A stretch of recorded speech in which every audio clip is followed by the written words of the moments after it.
with Phil stumbling drunkenly out of his bed, preparing in his head all the things he's wanted to be said. 90 minutes for Phil to fill with so much time to kill. He promised Chell that all he does instead is beg and shell. The stream's online and straight away begins to wane, but all is fine as long as Chasman 9 doesn't step out of line.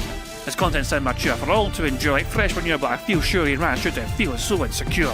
The money earned from yesterday was withdrawn and long gone, as Phil's spending impulse is always set to stay on. His support is also slow and stays so low and fails to grow. You never know, the show may turn into an easy bingo. Most things up across the board we charge the ward because his code can't be ignored. Just how much DSP makes us all feel so bored. To help us fight or sleep and try to keep alert to watch it creep, we play bingo, but Phil will bitch on why is she but also cheap. While DSP is chasing green, we're seeing green across our screen as Phil's routine predictability rivals our soul machine. He's not in burping, leaning, ban. It matters not if Andrew fanners chatters can't see if others make him feel less of a man. Takes a drink and slaps his leg before launching into a bike, pretending there for bills when truth is there to buy a wrestling JPEG. Talks about his shitty life of Clawless cat and fatty wife and all his strife while forgetting that tits done well and they were right. With drama he will react, but as an actor it's a fact as he rehearsed to be exact in how he felt he was attacked. 3 streams nearly over and a win is in sight, with little white despite Phil's delight that tits were not light.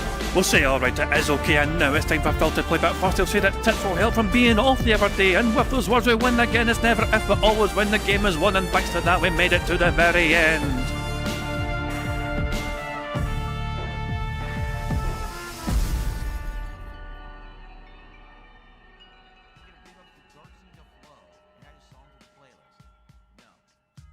What is up, everyone? Hey guys, King Jad here, and welcome back to DSP Bingo for what is today, Wednesday, 27th of May 2026. I do hope you're all doing very well and hope you're enjoying your day and your week so far. I've got to be honest with you guys, I can't be fucked with a bad man today. I just know. I hope today fucking flies in. I have no fucking patience with a bad man today whatsoever. But hopefully a bingo's not too bad to suffer through today. Hopefully we just get through it all in one piece. There's no sign of a bad man yet whatsoever. He's had a bad day. Yesterday Phil had a very bad day, you know. Oh, he didn't do very well whatsoever yesterday. Not only that, people are starting to question the integrity of Phil's $50 Pokemon card opening scheme, you know? Even Phil's YouTube chat are starting to question, is Phil perhaps maybe not being honest with his audience, you know? So yeah, we'll cover that in due course, okay? I've got a couple of videos to watch, you know what I mean? There's a day stream compilation and a night stream compilation. Memology with a day stream compilation and the night stream compilation from Start Banel, okay? So first things first, a couple of clips here. First of all, Poems passed with a couple of tweets here. This one here, in case you still had any doubts what this new healthy arc was caused by. Ego death by Black Phil. I wonder who caused the health kick ego arc, you know? It couldn't be another 3-letter acronym sort of fucking, you know, YouTuber, content creator, would it? That Phil's obsessed with. Mad Villain says I'm gonna look like LTG all beefed up. Of course it is. I'll look better than him, trust me. You don't really think that guy did anything the right way, do you?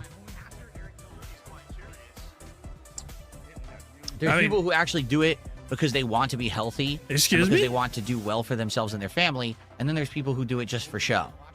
Excuse Mr. me? LTG is Mr. Show. He's probably taking every shortcut, taking every supplement. Wait, I mean, whoa, hold on a fucking second. You know, hold on a fucking second. Okay, hold on. Apparently, wanting to look good to make yourself feel better is a bad thing, according to DSP. Probably taking every shortcut, taking every supplement, every possible thing, just like everything else about him. It's all fake. He didn't do it the right way. He just did it in a way that he could say, oh, look at me on stream, and act like he's some kind of hot shit. Even though everyone just clowns on him anyway, no one cares about that he can pick things up and put them back down again. No one gives a fuck, right? This jealousy is delicious.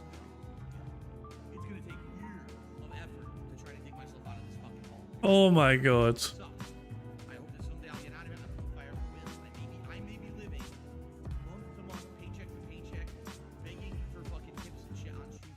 That is oh, did it as well, of course, but that was hilarious, you know.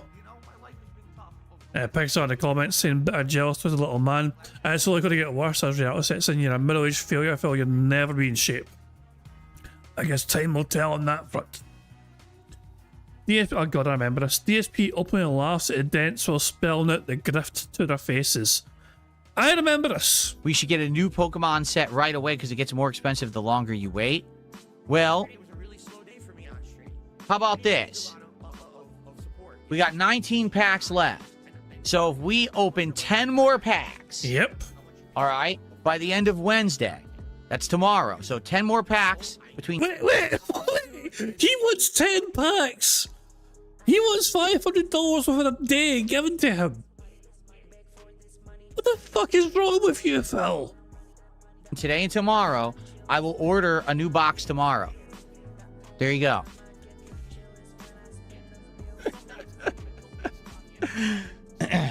There you go. Christ. Only 10 more to go. Wait, there's no goal. What are you talking about? I'm just saying this is an arbitrary measurement. Oh. If we open 10 more packs between today and tomorrow, so there's only 9 left. Well, now I'm down to the last 9. Then I will order another box. So once we burn through those 9, we can go right to the next box, okay? But I got to see that the demand is there. This is not a goal. We just got to see that the demand is there. And if the demand is there, then I will answer the demand. But you got to test the market first. You see? Yeah, I don't want to fucking do this today. God almighty. Oh, for fuck's sake. Anyway, we've got a nice little distraction now in the form of AI music from Sonny.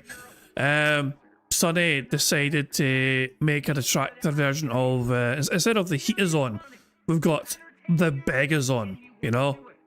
So yeah, here's what Sonny spent the last wee while putting together here. The beg is on. If you prefer, you know, if you like these classic kind of parody 80s tunes and you're in for a wee treat here, I'd say, you know?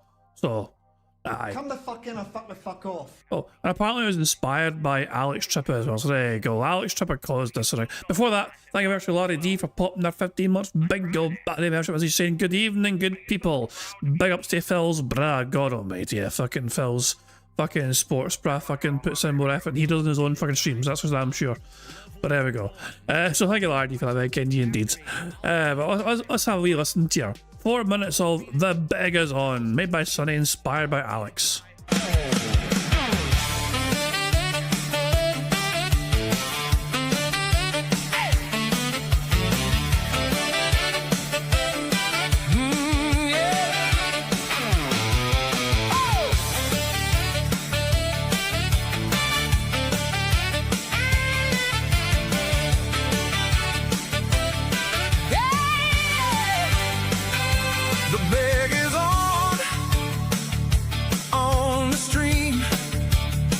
Inside his head, in everything, and the mood turns fast, deep inside.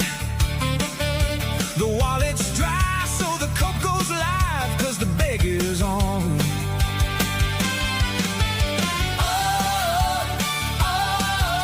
Caught up in the action till the donuts went and died.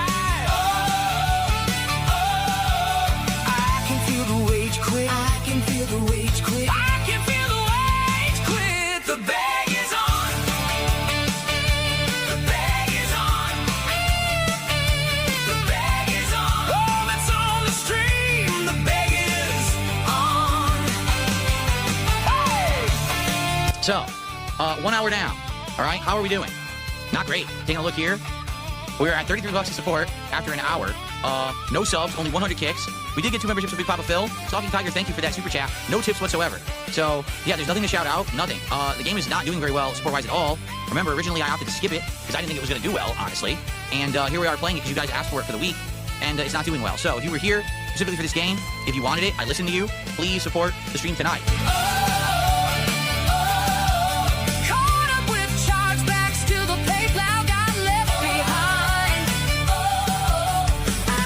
The wage quit. I can feel the wage quit. I can feel the wage quit. The bag is on. Yeah. The bag is on. Bag is on. Shout out. The bag is on. Bag is on. Yeah, it's on the stream. Oh, I see. Oh, the bag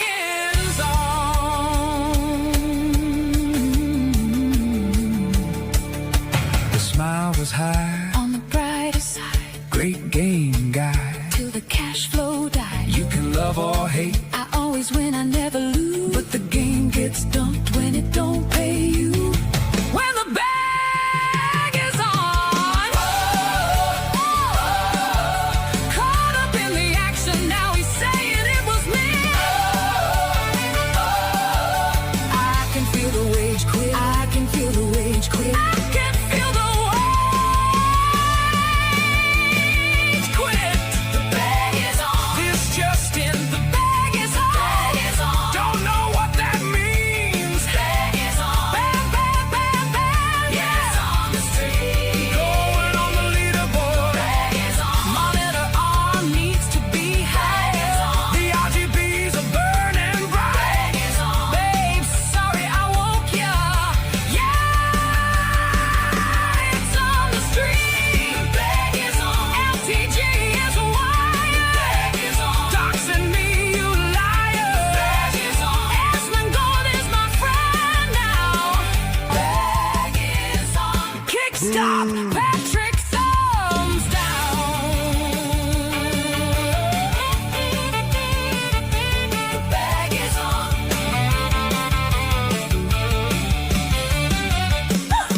The bag is on. Oh, goddamn. The bag is on. If ever anything fucking sums up a fucking DSP stream, it's the bag is always fucking on. It is never fucking off. It's always in a perpetual fucking state of being on. Phil is in the stream chat, banning people left, right and centre right from the get-go. Early on, as you can see, any more LARPers to start. Lol. People, so Phil not very happy about people questioning about the whole. Like, I mean, it's like, I need to explain it if people don't know. Phil received, with 10 minutes to go on Phil's stream last night during the day stream premiere of the 007 Bond game, Phil received out of nowhere a $50 tip. An anonymous $50 tip, you know?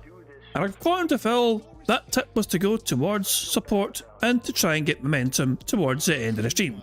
Phil went from $68 to $118, and therefore Phil was apparently a bit happier, even though he then immediately went into another begment straight afterwards, okay? People were questioning him, saying, Phil, does that count towards Pokemon? And Phil says, no, they didn't request Pokemon cards to be opened, so it doesn't count. Somebody then gave Phil $2 in a super chat and said, Phil, I have a tipper, can we have Pokemon please? Phil ignored, he accepted the money but ignored the actual message, and when people pushed him on the point of someone claiming they were a super chat, the tipper, Phil said, I know what I'm doing, trust me. You know what I mean? So Phil seems to understand and seems to either know, I mean, it's one of two things. Phil either knows who the anonymous tipper is, which meant he could have dismissed the super chatter as being a liar, or the tip, it was a fake. So anyone claiming to be the tipper must be lying, since Phil made up the fucking tip in the first place. You know? So yeah, it was quite controversial. So Phil still didn't get the goal hit to the day stream. It done poorly for him overall. He stalled like 10-15 minutes afterwards and he still didn't get a goal hit. And the night stream was even worse for him. He played Subnautica 2 the night stream and that done terribly for him as well. But I'll get covered in this compilation here. So yeah, first things first, Mamology's day stream compilation covering the antics from him playing the Bond game. I love it, and you know, it's that stuff's positive, and there's other stuff that's positive behind the scenes, but the fact that I might lose my fucking house over something that I have nothing whatsoever control over or to do with, that's the worst feeling.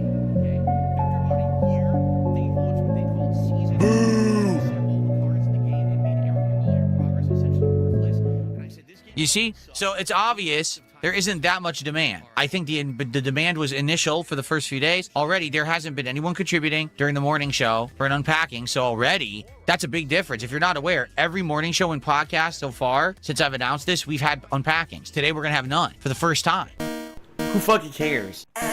So there you go. I think that the grift is wearing out. Seriously, it's not a big deal anymore. The money. Show me the money. Someone to the dollar here says, would you do pack discounts for multiple packs, like 2 for $90, 3 for $130? No, not right now. You do discounts when there's a reason to. There's no reason to do discounted pack openings right now when we're playing 007. But thanks for $1.50. Oh my God. Jesus Christ, man. Wait, so why not though? If somebody is willing to fucking offer you more money, why the hell not? Heaven fucking forbid you fucking offer some potential. I mean, I fucking put the word value in air quotes because it's not fucking value whatsoever to fucking give Phil money to see him watch them open Pokemon card packs. You know what I mean? Oh my God.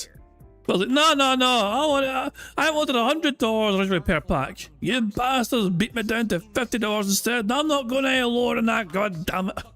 God. What a fucking idiot. And then we're going to come back for 2 more hours of 007 First Light here on this premiere stream, okay? So I hope that you guys are enjoying so far. If you are, please like the stream if you're on YouTube. The likes will help a lot for engagement. And please consider supporting the stream in some way. I would appreciate if you're here for the new game to see if it's any good. If you like my content, please support it. You know, everything is appreciated today. Super chats, memberships, kicks, subs, tips, everything would be great, okay? All right, I'll be back in like 10, 15 minutes. Thank you for chilling, everybody. We're back. No more breaks. Just 2 straight hours of gameplay here on the channel. And thanks for being patient. Thanks to those who are chilling, engaging, and supporting with the stream. I appreciate you. And there was a $10 Canadian super chat from Johnny P90 saying, "Oh, why did you cheat on Demon Souls? The glitch seems impossible to gain the level that you did. Come clean and admit you didn't legitimately level up to level 97. Huh. Thanks for the money. Appreciate that. Let's actually... Here's what I think. So, Phil, I actually think I've got a theory. I've got a theory about this whole thing, right? I generally think Phil is too drunk to remember properly what happened when he was doing that, you know? When he was playing that game and he was grinding offline, you know, whatever, you know what I mean, to try and get more levels. I generally think Phil was too blackout drunk at the time to really fucking give you a clear answer as to what he actually fucking did, you know? Now, is there evidence that Phil did fucking do some sneaky, shady grinding off camera? Absolutely. All the evidence seems to point towards that, you know? But yeah, I think Phil is in a legit state, whereas like he cannot fucking say for certainty what he did that, you know, playing that game offline since the alcohol took over. To see what that is. So, if you again enjoyed the content today, I would appreciate it if you could support the stream in some way. Anything appreciated if you're on the YouTube side. Super chat, super stickers, memberships on the kick side, becoming a sub, gifting some subs, some kicks. Or you can tip me via PayPal. Anything would be greatly appreciated. If you are interested, which is completely unrelated to the content of the stream today, in seeing me do an unpacking of a pack of Pokemon cards, we've been doing this for 3 days. It's been very popular. For a $50 contribution, I will reserve some time at the end of the stream, and I will do an unpacking for a $50 contribution. Who fucking cares? All right, so if anyone is interested, to be honest, I don't think we're going to have any of that today. We don't have any Pokemon in the rotation. We're not doing a trading card game today. So I love how Phil said as well, at that point in time, there's something very important to pick up on there. Phil never fucking said at this point in time that you have to specify it's for Pokemon cards. He just literally said there that if somebody gives him $50 between now and the end of the stream, they'll reserve time to open up a card pack afterwards. It's funny that Phil never specified that you have to request it to be for Pokemon. All I said was $50 up front and I'll do it.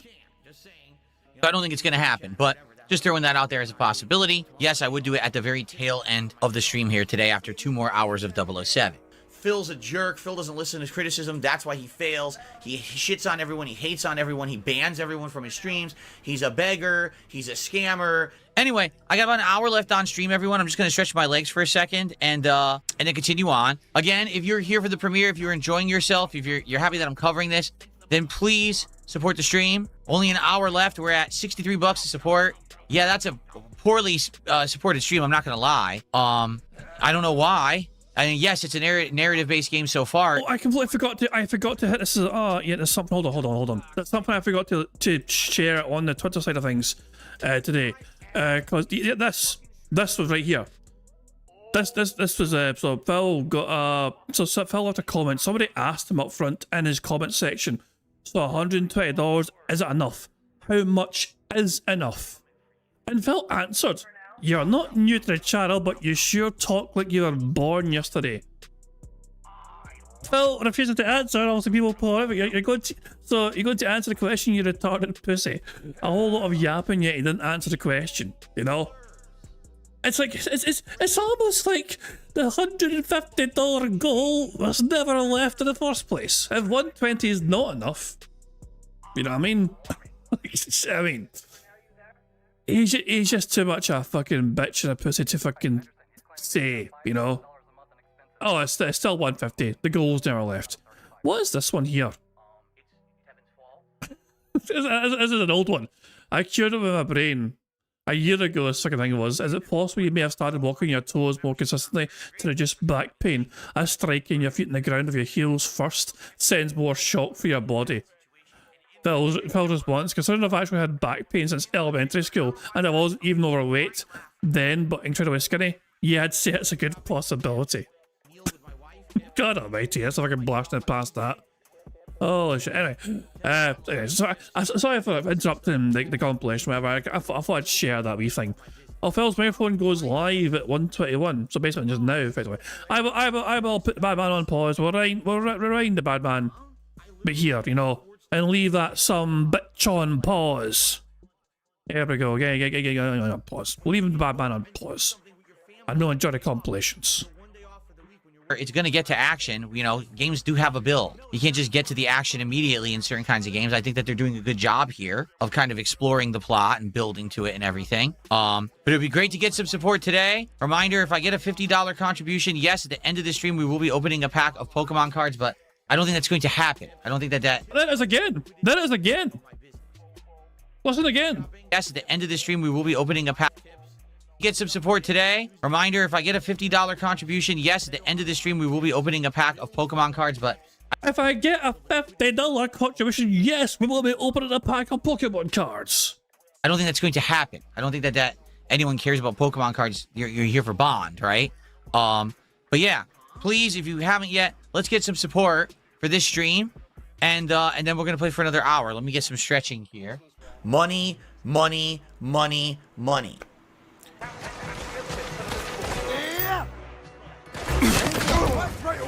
You're in it now, Bond. There's a madman down there. Why can't I fight? You won't let me. He's bleeding out.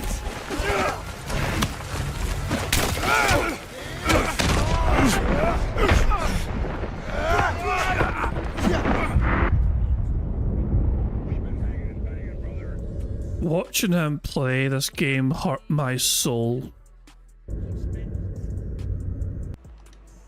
Oh no! Oh!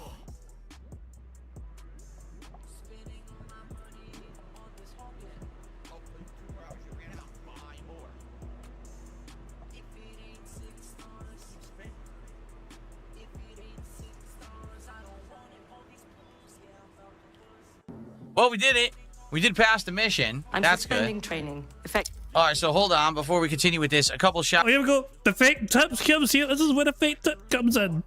out. Someone had tipped me $2.57. It is an odd amount, but they... That's not the fake tip, obviously. Fuck in or fuck the fuck off. It comes right after that. Thank you very much to Demon of Japan for putting their bingo baddie membership message of 40 months, and all they said was boring. Let's see if we can get Homer saying that for you.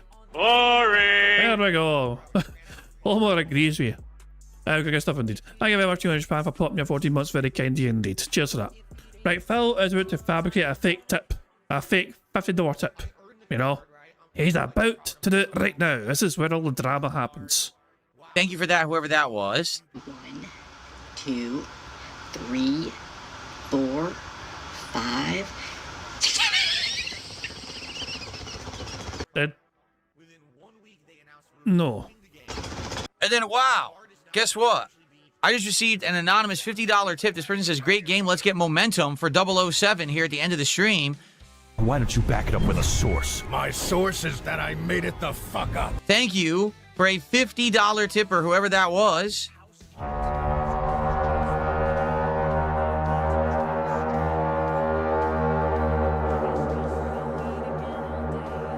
Obviously, I appreciate that a lot. I mean, literally biggest support of the day.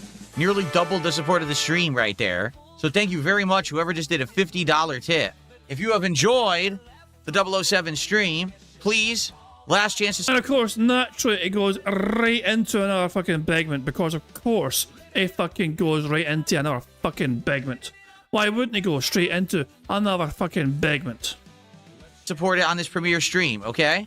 You feed me more. Feed me, Seymour. Feed me.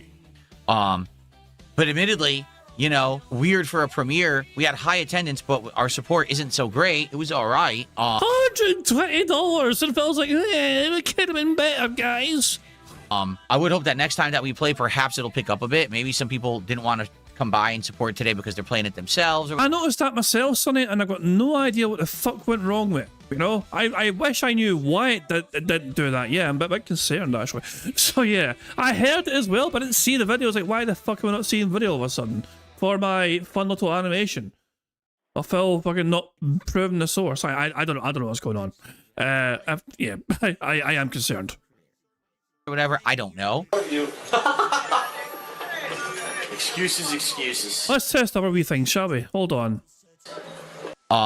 But I will be playing it later in the week, and I'm hoping for... Hey, Patrick shows up. You know, Patrick's fucking there. So why is that fucking showing, but no fucking my source? We think, what the fuck's going on with that? Wait, hold on. Why won't you work? A good turnout, and hopefully to get, you know, some support next time.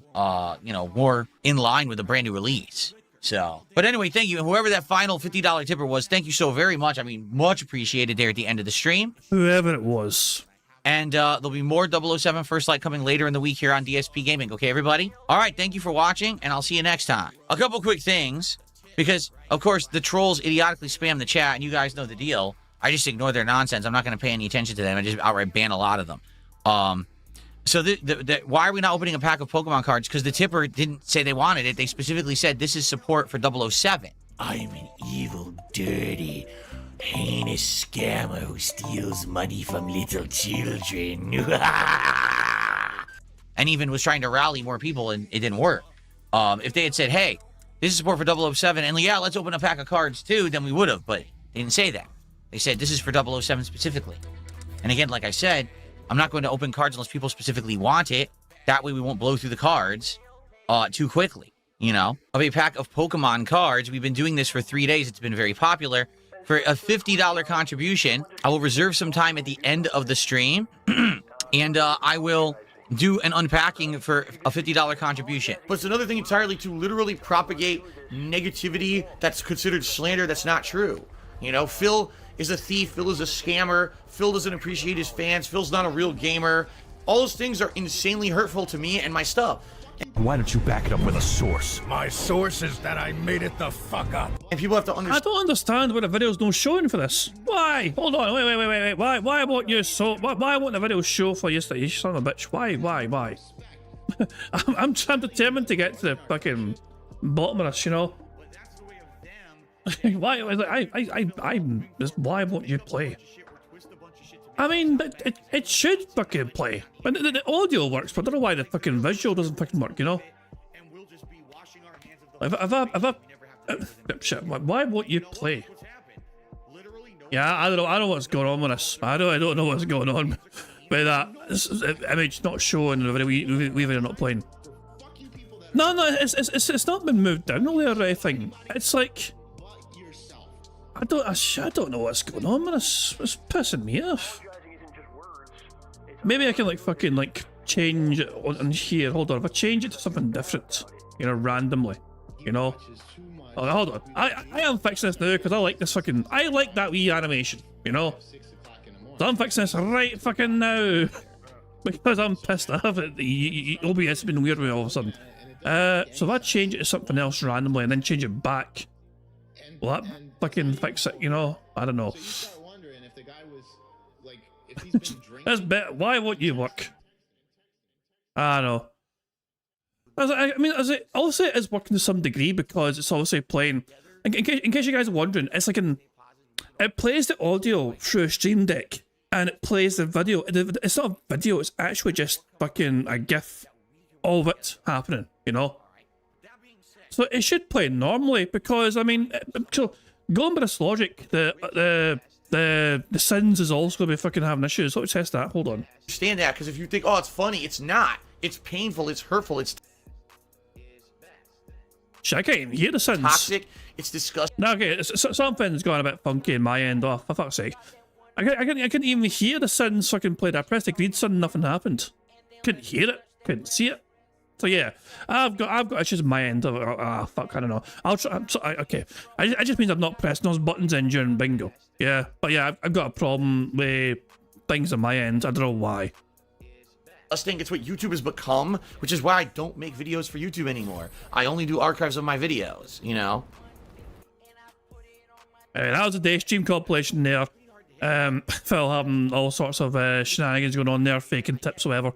I'm not sure this compilation from a night stream is going to cover it, but Stalking Tiger does address the $50 thing, and Phil responds to him.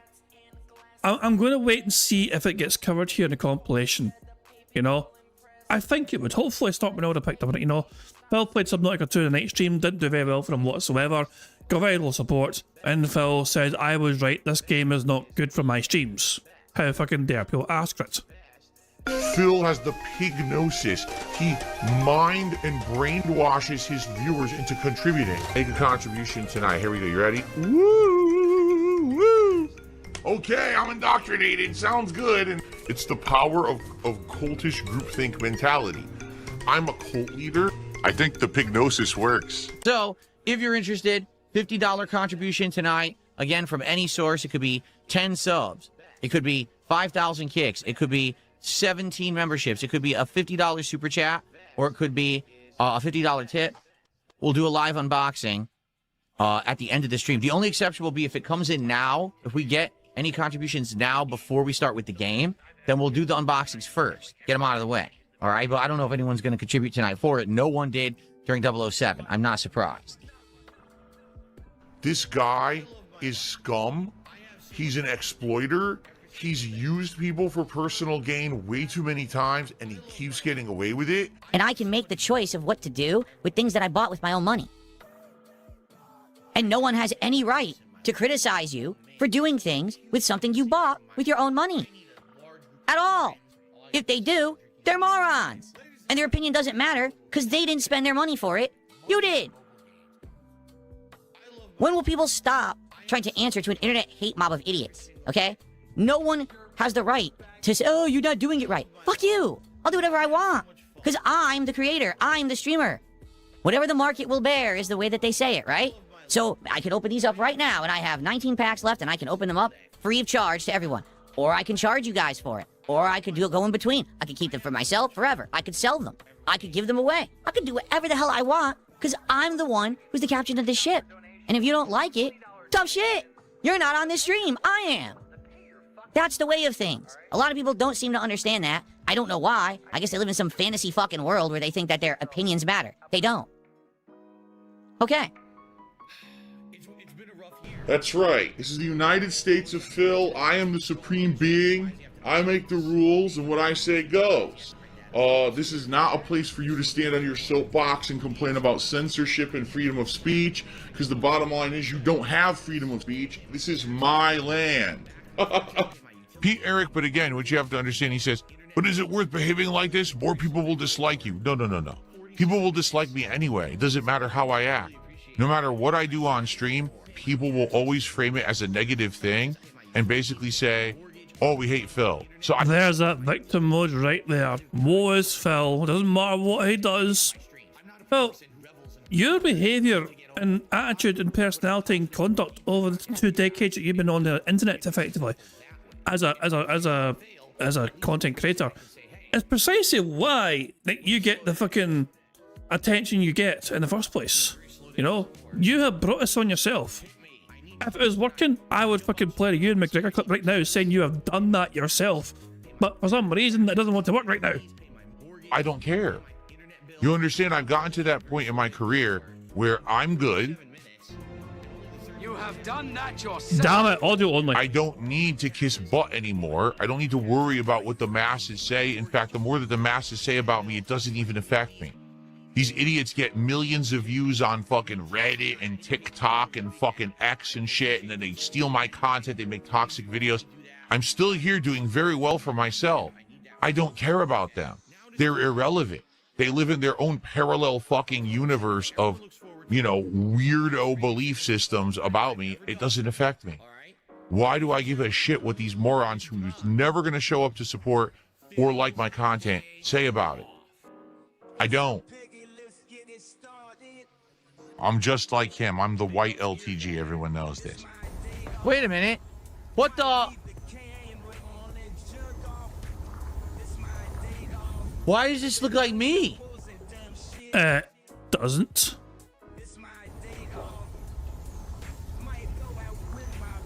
It looks like me. It has my goatee and everything. What is going on? Oh.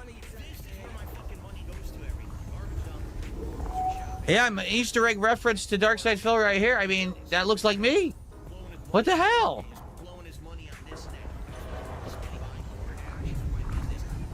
What were the chances?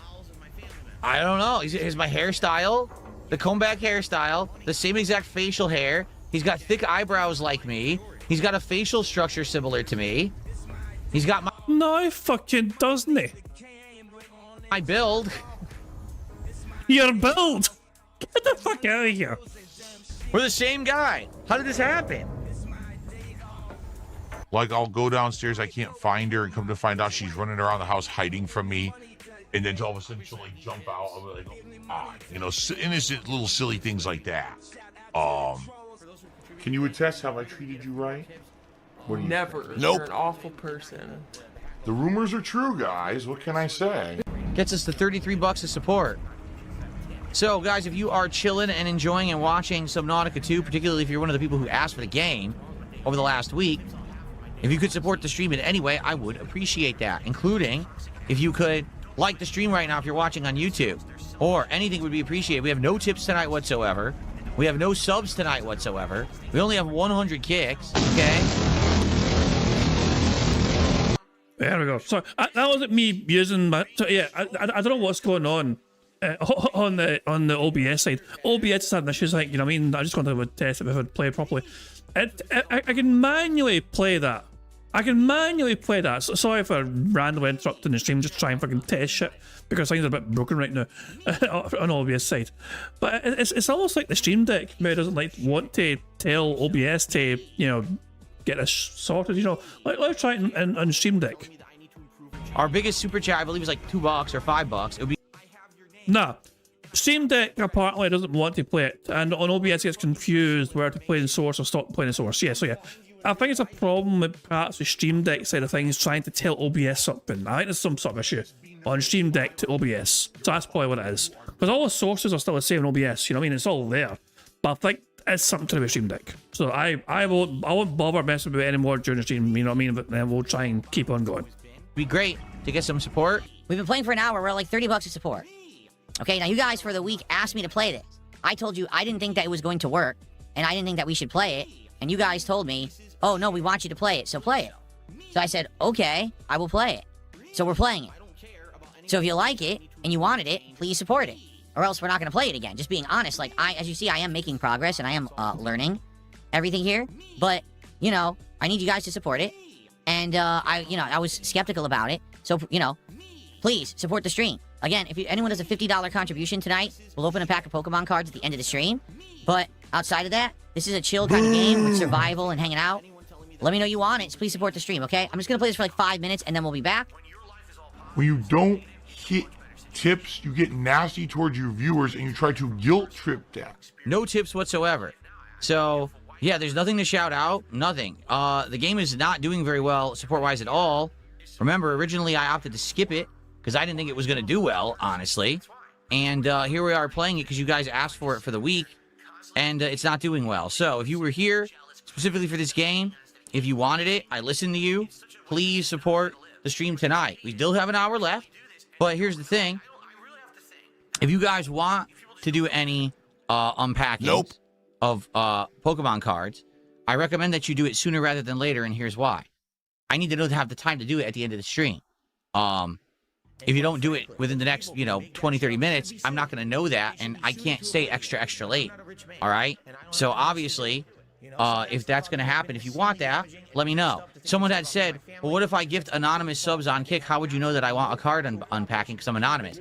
If there's 10 subs on Kick anonymous from someone, right, I'll say, oh, okay, we'll just do it. Because I'm just going to assume that that's what it was for. The specific amount would be odd to get the exact 10 that you need, and then people didn't want a card unpacking, right? Earlier today... Shut the fuck up! Someone did a $50 tip, but specifically said this tip is for the support of 007, and didn't mention the card, so that's why we didn't do it, okay? Please include Stock and Tiger. So, alright, we're going to continue, and we're going to keep going, and we're going to see how it goes, but I'm going to be honest, if we don't get actual support for the game tonight, then we're not going to play this again, which is why I was skipping it to begin with, because people were already bored with it the first game. I heard this was very similar to the first game, hence why I was skipping it, okay? Alright. Don't rage quit this game again like you do with so many other games. Holmes, you know we can't trust alien biology. We've set up a lab here with a few basic biomods. They're safe. But if you start to hear voices, or if you get the urge to swim to the tree, don't go. So do not go to the tree. We'll come pick you up. See you soon, Pioneer. Well, I'm going to be honest, yeah, disappointing. People asked me to play it, and sadly tonight, on the Kick side, nothing but trolls, to be honest. Like, all people trolling all night. And on the YouTube side, not a lot of people showed up who said that they wanted to see it. Support, really low. For example, Uncle just did $4 more, so thank you, Uncle. So I don't think this does actually include the Stock and Tiger thing, okay? So I am going to derail temporarily and show you what Stock and Tiger asked Phil on a night stream relating to the $50, okay? It happens to be here, Stock and Tiger gave him like a super chat. It wasn't even a super chat, I think. Right about this time on the YouTube chat, 8:31 of it, I think it was, Stock and Tiger asked Phil about it in the chat. Yeah, that is there. So here we go. So first of all, here is how Phil addressed it when Stock and Tiger first brought up. That looks like a big crashed thing that could be valuable. Take a look at this. Here we go. No, Stock and Tiger, that's not how it works. That person didn't want a pack opening. They said that contribution was for, specifically, for 007. Oh, look at this. But Stock and Tiger wouldn't let go of us, and they questioned it even further. And they reminded Phil,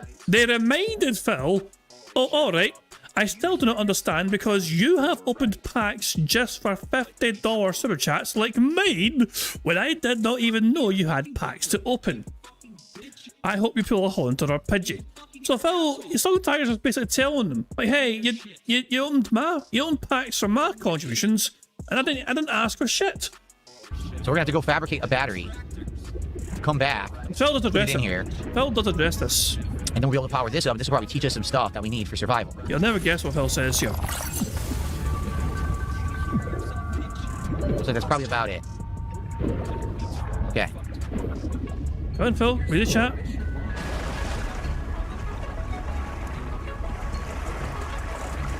Stock and Tiger, I didn't know that at all. I've only been opening packs for people who are requesting that we actually open packs. So if you did a $50 super chat, and you didn't say you wanted a pack, then I did it in error, because that's how we're doing it. Because the thing is, there's some people who just want more gameplay, and when we do the packs, it takes away from the gameplay, because we have to do the time, to do it. So that's how we've been doing it. Anything in this giant box here? So basically, yeah, if Phil did open a pack, without anyone requesting it, then he was wrong. That is not how it's meant to happen. That is not how he's meant to operate the card openings, apparently. And Steve has found a clip of Phil talking about plans to meet Liana in Christmas 2011. Was that before the Valentine's Day reveal then? Hold on, I'm kind of curious myself what this clip is.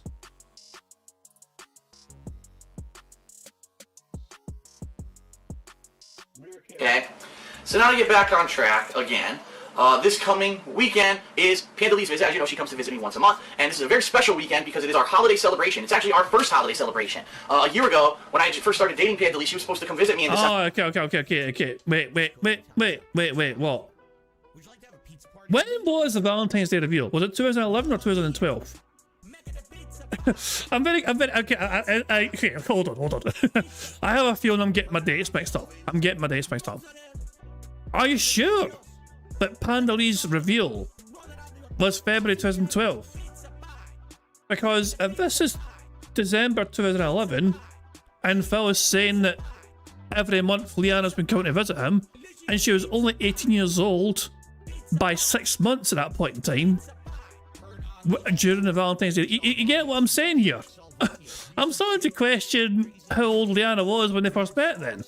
Let's rewind it and see. This coming weekend is Panda Lee's visit. As you know, she comes to visit me once a month, and this is a very special weekend because it is our holiday celebration. It's actually our first holiday celebration. A year ago, when I first started dating Panda Lee, she was supposed to come visit me in December.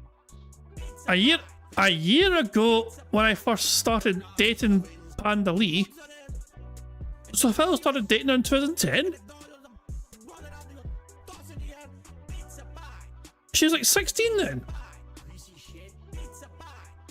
I'm just trying to understand the timeline is all here, you know. I'm trying to get my head around the timeline of events, you know. I'm like, oh, for God's sake. Oh hell.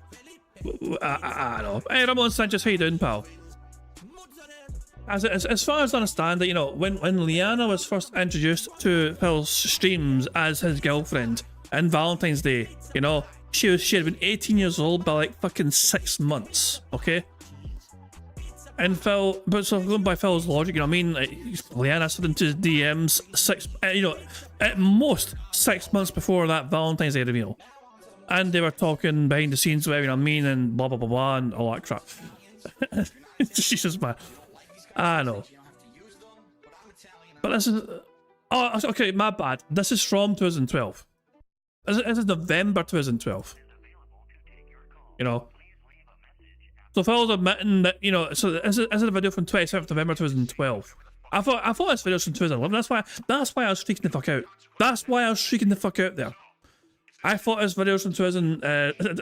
Still though, Phil admits, you know. Wait. So now we know that now I know it's fucking the videos from late 2012. You know. Let's get a rough indicator of what relationships like. You know, like she visits every month. What I can tell, a plethora of weapon enhancements. I don't know if I feel like it's worth how much they charge. Again, this coming weekend is Panda Lee's visit. As you know, she comes to visit me once a month, and this is a very special weekend because it is our holiday celebration. It's actually our first holiday celebration. A year ago, when I first started dating Panda Lee, she was supposed to come visit me in December, and I got really sick, and therefore her trip got delayed, and we never really had like a holiday celebration. This year we are. So just to put everyone in perspective of what's coming up, on Wednesday we're going to be putting... So at December of last year, sorry, David, originally Phil was planning to meet her in December of 2011. She would have been 18 by like 2 months or 3 months at that point in time. You know? Because when, as I said, when Phil unleashed her to the world on that Valentine's Day, she had been 18 by like 6 months or so, you know? So go back a few months, well, you know what I mean? And she's only been 18 by like a few months, you know? Exactly, our birthday's in August, you know what I mean? So yeah. Still, it's borderline as fuck, Phil. Borderline as fuck. Going in that if you're... You know, I don't know. It still sounds sus as hell, doesn't it? It still sounds so sus. Putting up my Christmas tree, and I do this every single year. Don't care. Fuck you and your tree. Anyway, sorry. Random derail is random, okay? So there we go. And I showed you as well, I was talking Tiger's thing as well, about question if I can fit the door stuff, so there we go. Anyway, let's get back to the next stream compilation, now we can play bingo. So we're ending tonight at $44. That's really bad. So, I hate to say it, I've said this before too. There's two factors. Number one is that we used to do games like this all the time, and people basically told me that they got bored of them.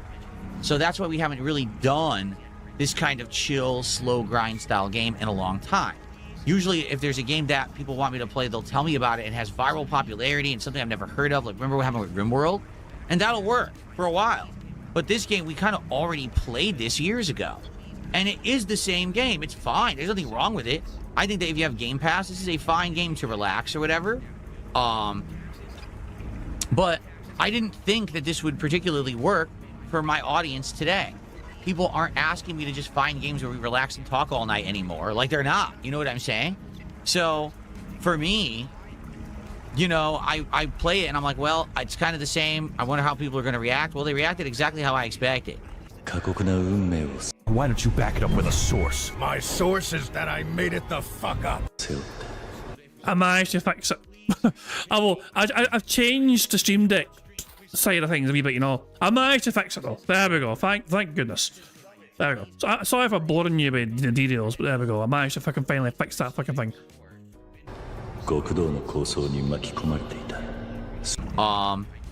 So here's the deal. Like, if you guys like this, I need to know, but right now, I'm gonna be honest with you. After tonight's reception... Oh, I'm getting dehydrated. Are you kidding? Well, I already manually saved. I guess we can exit. After tonight's reception, no. I don't think I'm playing it again. I don't know why I would. The people who were here complained, and the people who said that they liked it and wanted it apparently didn't show up, and almost no one supported the stream. So that's a disappointment. Now listen, it was a test. I even said it's on Game Pass. No real risk. Thank goodness that I didn't really schedule this for tons of streams. But yeah, I wish that it did better. I do, because, you know, I'm looking for a different variety of games for my streams. And this would have been a nice, relaxing one. It just didn't work. What can I say? I mean, the proof is in the pudding, as they say. You see what happened tonight. All trolling on one side, very little positivity on the other, and a lot of people saying that it's just boring. You don't stream for the love of gaming. You just want money. Like, that's what you're here for, to suck money. You know? A fucking money vacuum. You just call yourself the money vacuum stream. Alright guys, well, it is what it is. It sucks. I mean, let's be honest here. Taking a look. No subs. Grand total of 200 kicks tonight. Two memberships from Big Papa Phil. The biggest contribution was from Stalking Tiger, $15. 0 tips. So, speaks for itself. You can't say I didn't try. I absolutely tried. No one likes this game. Phil's dropping it. It's a wage quit. It's a kind of a slow grind, chill, relaxing game of survival, but I don't think it's really for what people want in 2026 in my content, right? So, it is what it is. Alright. Sucks. I was hoping for something good today. I mean, today, honestly, kind of the polar opposite of the last 3 days. The last 3 days, things went well. Everyone was liking everything. They were supporting everything. Today was the opposite. Now, the good news is the week's been going so well, it doesn't really matter that happened today, but it is still disappointing. You know what I mean? It is. What can I do? Who fucking cares? All right.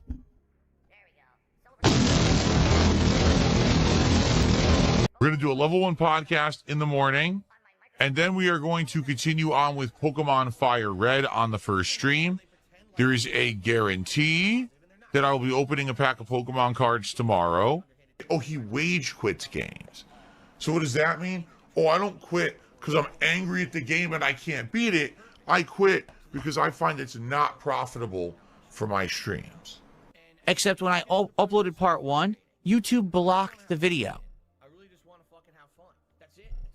Yeah, just outright blocked my video because it had the intro. Now guess what this game doesn't have? A streamer mode. So there's no way to turn off the song. You have done that yourself. So if you want to play the game and do a playthrough of it, you have to remove the song using YouTube's erase song tool, which means the entire intro sequence is fucking silent. Wow, that's genius level, isn't it? I mean, that is incredibly stupid. You paid to have a song created to be a cinematic intro to your game, and now you're going to have that video, that song not claimed on YouTube, but blocked. So no one can stream the beginning of the game.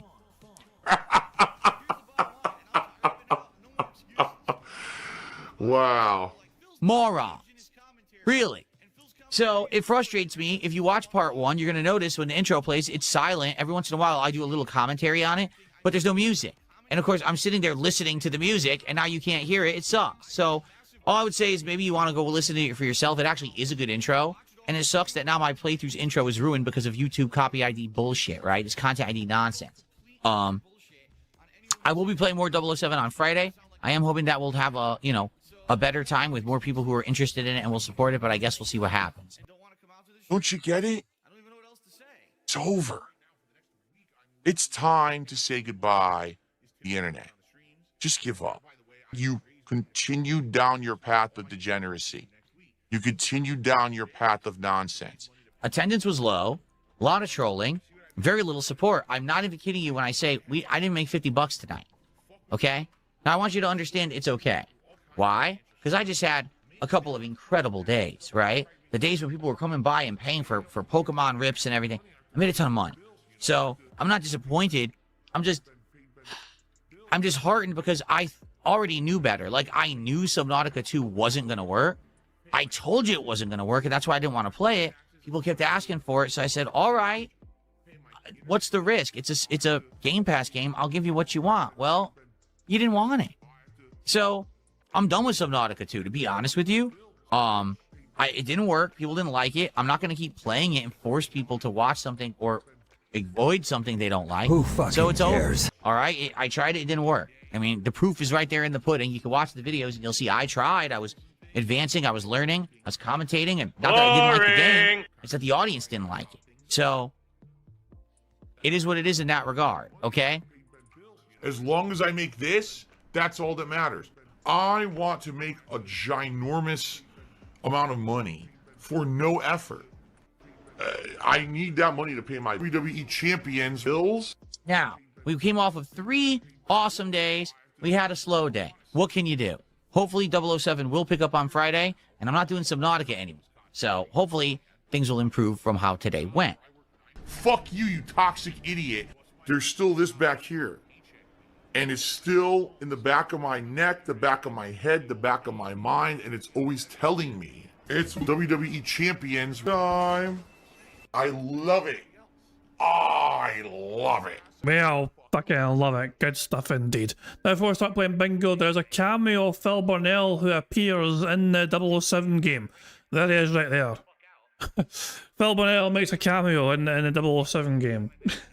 Okay, it's funny. There are actual, there are some celebrity influencers who apparently do have a cameo in the game. You know, and Phil is not one of them. This is a fake. This is a doctored image here. Phil is not actually in the fucking game. You know, there you go. Oh, for God's sake, yeah. So some people are fucking saying the game gets ruined by random celebrity cameos in the fucking game. I don't think it's going to negatively impact the game one way or another, that sort of thing. As long as it doesn't, like, take you out of the experience of playing the game, you know? But, yeah. He is not, this is fake. People are fucking saying, Phil's in the game? No, he's not. You know. Oh, hell. Can you imagine? I mean, jeez, man. Although who hasn't made Phil Burnell in some sort of like wrestling style video game and then proceeded to then beat the shite out of Phil Burnell in the wrestling game, you know? Who hasn't done such a thing in the past, you know? Anyway, let's get back. Okay, so that's the end of the Stop Burnell compilation. So Phil had a slow day yesterday, a poor day yesterday, where he scammed his audience and didn't give them Pokemon cards despite the $50 anonymous tip that went his way. So there we go. It is time for us to start playing some bingo. So, the first number in chat I see, I'll wear a number that here to generate today's bingo card. And Mark O'Shaughnessy said 6669. And somehow so did Alex. Said the same number. Very strange that. So there we go. Okay, I'll use this number. 669. So we need Phil to say and do the following for today's bingo card. We need Phil to bring up politics in some manner, him saying percent, detractors or trolls, new games and engagement. The second row is Phil saying oh, business, his chair shaking, him being all toxic and him giving the prayer hands to the camera. The third row is Phil saying DC tries it, would argue, him flexing his no arms, him smacking his lips, and him saying basically. The fourth row is Phil saying right now, what the fuck are you talking about? But I will accept what I'm talking about as well. Him making that annoying T sound. Him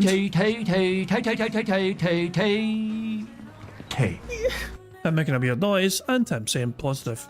The fifth and final row was Phil ignoring a troll tip, him messing about with his RGBs or talking about his RGBs, him scratching his stash, him displaying some YouTuber jealousy, and finally him saying, actually.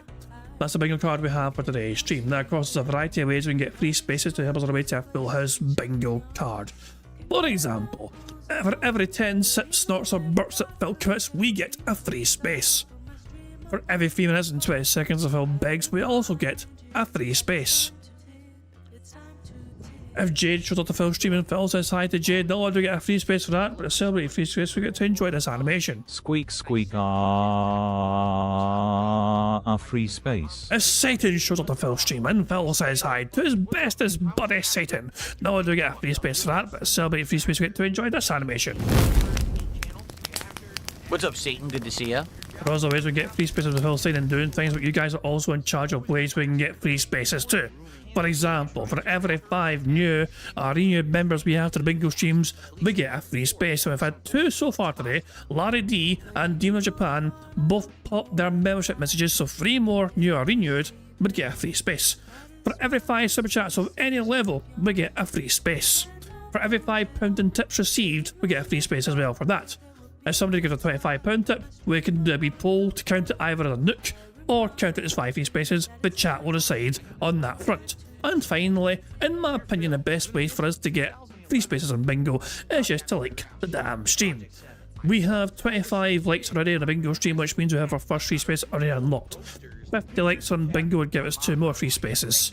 75 likes on bingo would get us an additional 3 free spaces, and 100 likes on the bingo stream would give us 4 more free spaces on top of all of that. So the more likes we get on the bingo streams, the more free spaces we reward ourselves with. And of course, as well as getting free spaces for liking the stream, we also, for every goal hit for free spaces and likes, whatever, we get to enjoy an animation to celebrate getting free spaces for you guys liking the stream.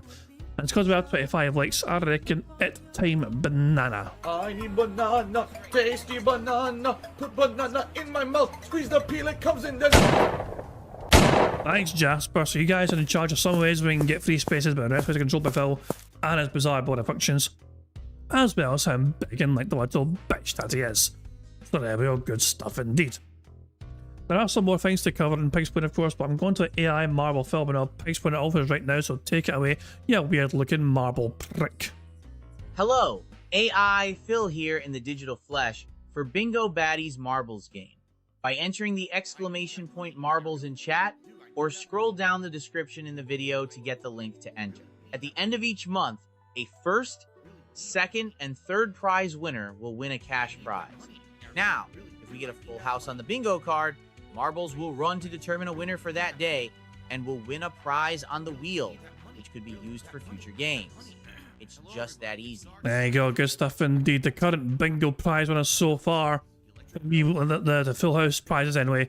Yeah, Lazy Crabs has a Scottish soundboard pass, as does Dio, while Yorkshire Walker has a marble ticket that they can claim any point in time, you know? If you want a chance of winning one of these glorious prizes, all you got to do is make sure your marble is locked in and secured by commenting on that community post. If your marble wins the race, if we get a full house of course, then we'll spin the wheel and see what you win, you know? So there we go, some glorious prizes indeed, so there we go. I am thinking of trying to, I have been toying with the idea, like, you know, I do quite like the notion that if, of having an animation, you know, if somebody supports the stream, as things stand anyway right now, if anyone like does a super chat, it plays a random animation and a random like noise thing as well. I like the idea of throwing in a couple of marble things in there as well to be random, and so if somebody does support a stream in any way, whatever, and it triggers a marble animation, we can just do marble straight away, just to fucking, you know, just to fucking get away from the bad man briefly, and we'll have an extra marble race, you know. So I'm thinking of inputting that in the very near future, you know. Because who doesn't fucking love marbles? And it's also a good little detox away from the bad man briefly. Otters can only do so much to detox from the bad man, but marbles as well is pretty fucking good. So there we go. So yeah, make sure you left a comment on the community post if you haven't done so already. But anyway, I think I've covered all the bases. There's only one thing left for us to do before we start playing bingo today, guys. And that is for us to press the random Scottish soundboard button to send us off into battle once more. Get fucking screwed! On that angry monkey note, it's time for us to start playing bingo. Good luck, everybody. Here we fucking go. Microphone only for the first part. Good fucking luck. this Level 1 podcast this morning covering news. We have two big news stories. Number one, the Switch. Sorry about that. The Steam Deck OLED is getting a massive, monstrous price increase. And this is not spelling or boding well for the upcoming announcement of the Steam machine. Plus, Dragon Quest XII has gotten a huge delay. And it has been revealed the reason why. So we will talk about all of this and more on today's Level 1 podcast. Plus, there will be a Pokemon card unpacking, at least one, because this is going to be a Pokemon stream where we're going to be doing Pokemon Fire Red post-game content, continuing on the Cerulean Cave and getting to Mewtwo. Once that's done, perhaps taking on the Elite Four for a second time or more. We'll find out. So, this should be a great stream, good fun, and good times coming. So, thank you guys for being here. And it's going to begin in just a few minutes. All right, I'm going to finish my setup here, and then we shall begin. So, grab a drink or a snack, whatever you need to do, and I'll be back shortly with the Level 1 podcast. Pile of shite. Let's just fast forward to when he starts. He starts right here, I think. Right here is when he starts his shite, I think. Oh, oh God almighty, it's a podcast, eh? It's not a morning show, it's a podcast. Oh God, help us all. I don't want, it's gonna be longer than usual. Fuck. Oh, well, what the, okay, whatever. Well guys, this is gonna suck. Right, here we go. One ticked off so far, here we fucking go. Good morning, everybody. How y'all doing? It's the middle of the week, which means it's time for a midweek episode of the Level 1 podcast. And today, we got some interesting topics to discuss, including the Steam OLED. The Steam Deck OLED, has gotten a monstrous price increase. And as a result, obviously this means things are not really looking good for the upcoming and impending announcement of the release of the Steam machine. In addition, there's a big update on the development of Dragon Quest XII, and it ain't good. The game has had tons of production problems, leading to it essentially being massively delayed. We're going to talk all about that. Plus, we have updates on all of my current games that I'm playing. We'll talk about Subnautica 2 and what happened last night, my initial impressions of 007 First Light, and more. Plus, on this stream, we're going to do a Pokemon card pack unopening, because today it's the continuation of Pokemon Fire Red. So, it may be hump day, but it's a great time here on DSP Gaming. Get ready, ladies and gentlemen. It is time for the Level 1 podcast. Pile of crap. Let's just fast forward past that fucking abomination. Alrighty, everybody. Good morning. Welcome to the show. It's the Level 1 podcast for Wednesday, the 27th of May, 2026. I'm DSP, your host, and I hope that you're ready to chill with Phil. Little bit of a difference in the setup today. I zoomed out the camera a little bit. Just a little bit. I generally didn't fucking notice. Did you guys notice? Honest fucking question. Did you guys notice any difference whatsoever fucking ever? I personally did not. Let's compare it, shall we? Let's compare it to yesterday. And the day stream from yesterday. You know? Of course, yesterday you wouldn't have the fucking overlay. Oh, it wasn't a podcast. You know? So yeah. It was just this. You know? But there we go. There we go. There's what a difference. Wow. Holy shit. My God. He fucking slightly zoomed out. That deserves at least $10,000 in contributions. Let's fucking go. Jesus fucking Christ. I mean, why? Why, Phil? Why? Goodness me. Is it to make his head look smaller? Perhaps. A little bit of a difference in the setup today. I zoomed out the camera a little bit. Just a little bit. Reason being, number one, I noticed that things were getting cut off, kind of. Like, for example, the light over here was actually kind of off the edge of the screen. And just zooming out a little bit, I was like, oh, it actually looks a little bit better, a little bit less blurry. Because when you do the digital zoom on my camera, you know, you actually aren't really zooming in. You're just kind of cropping the image. And I was like, oh, it looks a little sharper this way. Plus, you get to see my shirts. You know, a lot of people have been asking, oh, what's on your shirt recently? And I'm like, well, I can't show you. So there you go. Now you can actually see what's on my shirts a little bit better, which is cool, right? So there you go. So how's everyone this morning? I hope that you're all doing well. And I hope that you are having a good one. And you're ready for a full and fun day of content here on the channel. We got a lot to cover today. We do. We've got game news. We've got updates regarding my playthroughs. We've got the Pokemon cards returning today and more. So, it's a good one. How's everyone doing? Let's actually do some quick hellos and good mornings, and then we will get into our topics for the day. Over on the YouTube side, we got Dark Lady God, Basil, Gautron, Assimilation, Sumifer. Let's see here. Finale got him. F for Fake, AR, Moonrock, Mike Kelly, Captain DCW is here this morning. How you doing? Common Sense, oh no, not him again, and some more people joining us here. Quasar, good morning. Also, Zakutank, how you doing? On the kick side, who do we got? Apollo is here, Zero, Toasty Chestnuts, Mo Duns the Dullard, what a name. Spoons is here, Omega Trees, Dirty, Penguin Soldier, and more. Pollux, I see more. How y'all doing? Good morning, everybody. Joer, how are ya? Nerexidev, what's up? What's up? What's up? So, we got a lot to talk about today. What I would like to do, before we get into current game news and all of that, let's talk about, Pokemon cards for today. Get it out of the way so you guys know what's going down with that. No, but don't. No. Okay, this is big. Straight away to the big, okay? The big counter starts right now. Talk about the games I played yesterday, because already I'm getting hit. Oh, what do you think about 007? What happened with Subnautica? So we'll talk about that quickly, okay? Then we'll move into new current game news. To be honest, I don't know if this is going to be a long podcast, okay? It could be a shorter one, oh, thank in which God. case then we'll get to Pokemon gameplay earlier, or it could be a long one depending on where the conversation takes us. I have certain topics I want to talk about, but I don't know, exactly how long it'll take to get through them, okay? So let's begin. Pokemon cards. Well, today we will be opening cards because I'm playing Pokemon Fire Red on this very stream. So I guarantee you we will open a pack of cards on this stream. Now, what I'd like to do, okay, is actually open the pack during the podcast. Why? Because the setup is already ready to go. It's easy to do here during the show as opposed to having to stop gameplay and then do it after. So, one pack will be opened by the end of the show. If we get any more contributions of $50 or more and someone says, hey, I want to see another pack opening, we'll do more than one. But we're guaranteed to do at least one pack during the show. And as we talked about yesterday, if the demand stays as high as it's been, then I'm likely going to end up getting another box of cards, but I'm just not sure which one to get. I know there's the Chaos Rising set. I could get another one of this. There's another set from Mega Evolution. So I'm not sure, which one to get. I just don't know. All right, so we'll see. We'll talk about it over the course of the day. If the demand comes back, we'll probably end up keep doing it. But the thing is, yesterday we didn't open any packs, which is fine. Yesterday was 007 First Light and Subnautica 2. We weren't doing Pokemon. We weren't doing, a card game or anything. I wasn't expecting that there was going to be much demand for it. So let's see how it goes today. But by the end of the show, we will open a pack, okay? So that's there. The offer is there. $50 Super Chat, Super Sticker, 17 gifted memberships, 5,000 kicks, 10 gifted subs, or a $50 tip, all eligible. There you go.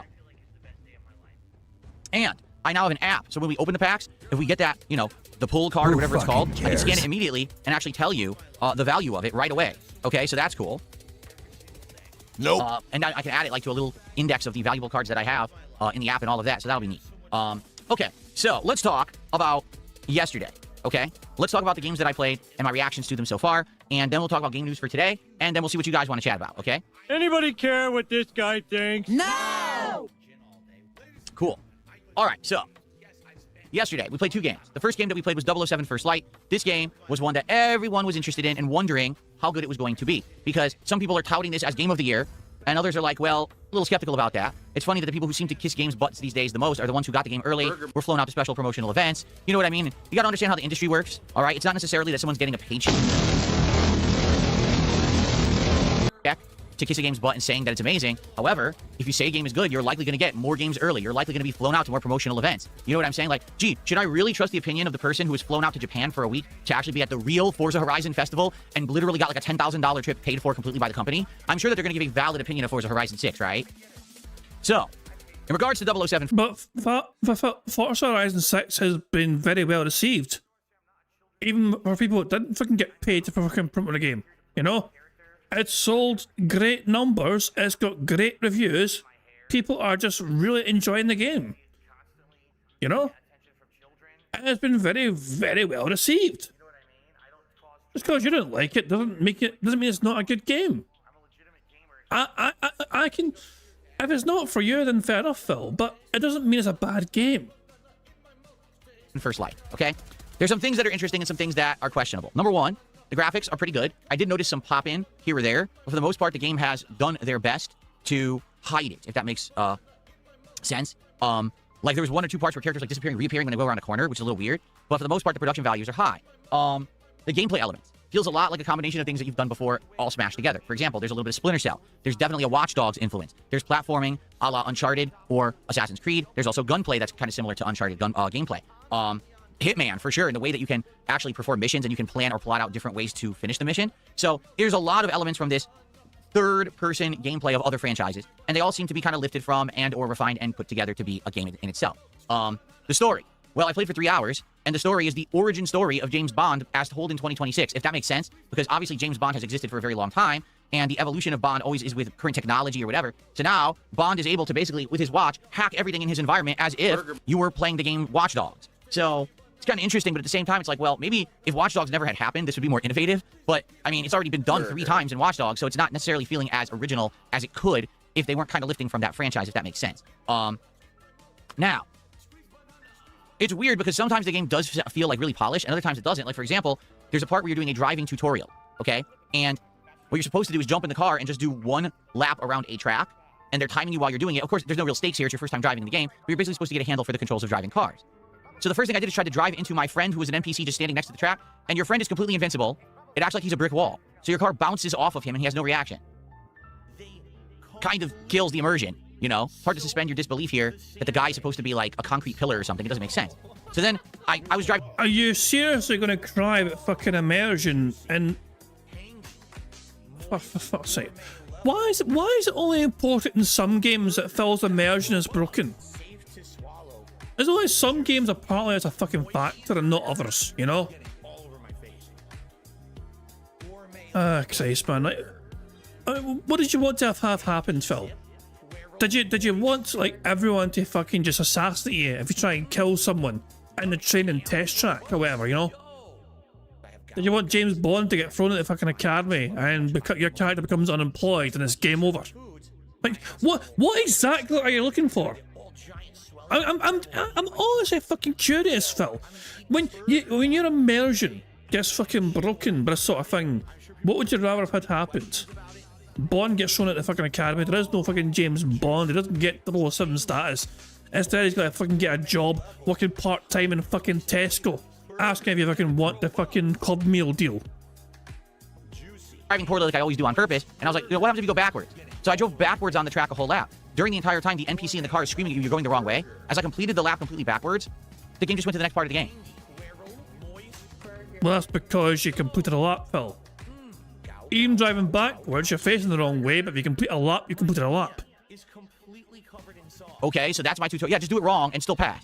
Oh, similar to that. You were asked to complete a lap, and you did complete a lap. You didn't do it wrong, technically. Yeah.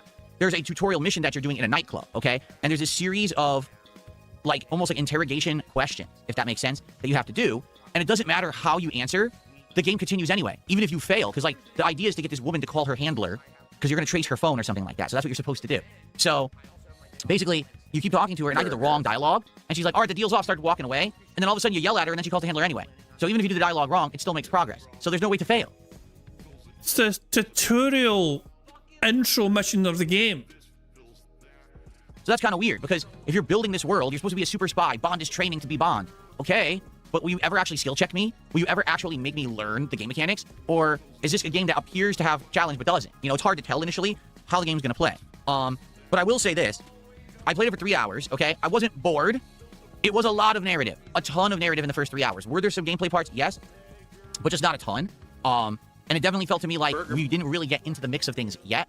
But we are right at the beginning of the first real mission of the game. And when we play this again on Friday, that's where we're resuming. So we will have a much better idea, okay, of how this is going to go when we play on Friday. I can't really tell you right now if the game is good or bad, because sadly we haven't gotten far enough in really to judge, in my opinion. Like, I feel like we've barely touched what the gameplay is going to be. We've only just got a taste of little elements, right? So we'll find out. You know, I don't want to say, oh, I love the game, I hate the game. Right now I was entertained. I am interested in another stream for sure. I want to see how it goes when we play on Friday. But at the same time, I have absolutely no idea how anyone who's played this game, you know, in the initial intro was like, oh, game of the year. Did you play the game? Or are you just kissing its butt? Because right now, no, nothing has screamed game of the year to me. Well, if how Phil assumes everyone's played the same amount of time in the game as he has. Like, Phil thinks that everyone is playing the game only for like 2 hours or something. And that's it. And playing it at fucking pace he's playing it at, you know? Like, everyone operates in the same sort of fucking schedule he does. Fuck off. Idiot, man. Come the fuck in or fuck the fuck off. Thank you very much to Broside Phil for popping their 25 bingo baddie membership and saying Mantra like giving you out tomorrow. I believe that Broside Phil's video is out now for members to his channel. Am I right in saying that, bro? If you're a member, if you are the gym, what was it, the gym? Shit, what's it called again? The gym buddies, shit, I can't even remember it. But yeah, two neophytes, there you go. No, I was fucking wrong. If you're a tier 2 or 3 member and freer, then you can get access to the video right now, but it's coming out for everyone tomorrow. Remember, guys, one of the most important things you can do if you're ever visiting a Broside Phil stream, one of the most important things you can do is give him tons of ties. He loves it when people fucking give him ties.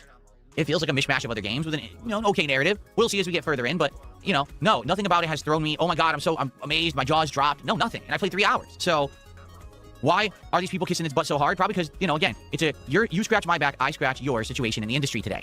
If you say every game is good, you're gonna get all the games free. You're gonna get flown out to press events. You're gonna get priority access. That's gonna allow you to have stuff early. It's gonna get you the clicks. It's gonna get you the views, and you're gonna make money on it. So you're gonna keep into that vicious cycle of bullshit. All right? So far, no, I'm not blown away by 007, but I'm also don't think it sucks. I want to keep playing it, okay? So there you go. That's my initial impressions. More coming on Friday when we play again, okay? Cool. Big Larry Gaming, how you doing? Big Larry Gaming just did a $1.39 tip and says, Happy Dragon Quest Day. Today's the 40th anniversary of Dragon Quest, or as we used to call it, Dragon Warrior. Dragon Quest is 12 is special. It's the final game that Akira Toriyama has made the protagonist for. Do you have a favorite Dragon Quest or Dragon Warrior? Well, I know the original Dragon Warrior / Dragon Quest that was on NES, okay? I never fully played it, but I played it for a bit. My cousin actually owned it, and I saw him playing it. And then I ended up playing a little bit of it myself after the fact. They remade... Fuck you, your cousin. Dragon Quest, I think it was 3, 4, and 5, I think. Or it was 4, 5, and 6. Whatever ones they remade for like Game Boy Advance / Nintendo DS, I played those. I liked them. The one that I liked the most, I don't remember which one it was, but there was these ones where they were like dimensional portals, and you could go between dimensions. I think there were different versions of the characters. I liked that one. Like, I thought that was a really intriguing plot, and I enjoyed that one. But I couldn't tell you. It's been so long since I played them. I don't know which one it was. Obviously, recently I played Dragon Quest VII Reimagined. I like the game, but I'm not in love with it. I think it was good, but not, like, amazing. Does that make sense? Dragon Quest XI, I absolutely love, okay? Dragon Quest VII, I had an absolute great time with. Really, really enjoy. Shut your hole. Oh, thank you very much. Why did I play an animation? I heard it, but I didn't see anything. What the fuck happened there? I don't tell you fucking things are broken that way as well. Why did I not play anything? Well, thank you to Monkey for the £5 super chat. Says if Phil did get a job and one day walked into it to be served by him, how do you think you'd react? I'd walk the fuck out of there. I'd be like, oh, for God's sake, it's the guy. I'm not fucking eating anything he touches. Nah, fuck off. I'd go elsewhere. Like, if you walked into... if I got a job, if you fucking walk into fucking McDonald's and he's fucking there trying to fucking get you to upgrade to the fucking, like, meal deal or whatever, you're like, here you go. You like a large that fucking meal there, buddy? No, I don't need to touch my food. I don't ever need my fucking food. Fuck you and your McDonald's. I'm just gonna go to Burger King instead, you fucking greasy pigskin bastard. Nah, so yeah, I would do that whatsoever. I'm very confused though. Why did it not play an animation? What happened there? We heard it, but it didn't play an animation. I'm going to repeat this and see if it does anything. Is there nothing on the internet that I won't masturbate to? Am I crazy? Oh, it didn't play anything the first time, did it? If it did play something the first time, I just fucking couldn't see it. But I heard it. But there you go. It seems to work now. I don't know. It's just my OBS has been all sorts of funky today. That's what I'm sure. I don't know what's going on with that. But yeah, thank you, Monkey, for the super chat. It was very kind of you indeed. I don't know why it didn't show anything when it was playing it, but I just hit replay to try and do it again. It looks like it showed something there. So yeah. Things are broken on my end today, I guess. I mean, I'm trying my best to fix it on the fly. I got some things fixed, but more things are breaking as we go. So it is what it is. I can't wait for Dragon Quest 12, all right? But there's a problem. We're going to talk about that today. There's been some news here on the 40th anniversary of Dragon Quest that's not so good, all right? So we will discuss that in just a little bit when we get to news stories, all right? But thank you, Big Larry Gaming, first contribution of the day.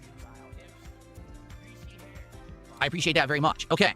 All right. So continuing on. The other game that we played yesterday was Subnautica 2, and we did it on a late-night stream, okay? And here's the deal. Game Boy, good morning, by the way. How you doing? Good to see you. So here's the deal with Subnautica 2. All right, Subnautica 2 came out last week. It's a Game Pass game. And when it came out, people were asking me, would I play it? And I said, no. And everyone was like, what? Why? It's a new game. It's a Game Pass game. Why would you skip it? And my explanation was as matter of fact as possible. Because I played Subnautica 1. Okay, I know what the game is. They're not going to reinvent the wheel here. There's going to probably be the same game with some newer elements and maybe some new graphics or whatever. But it's going to end up being the same style of game, right?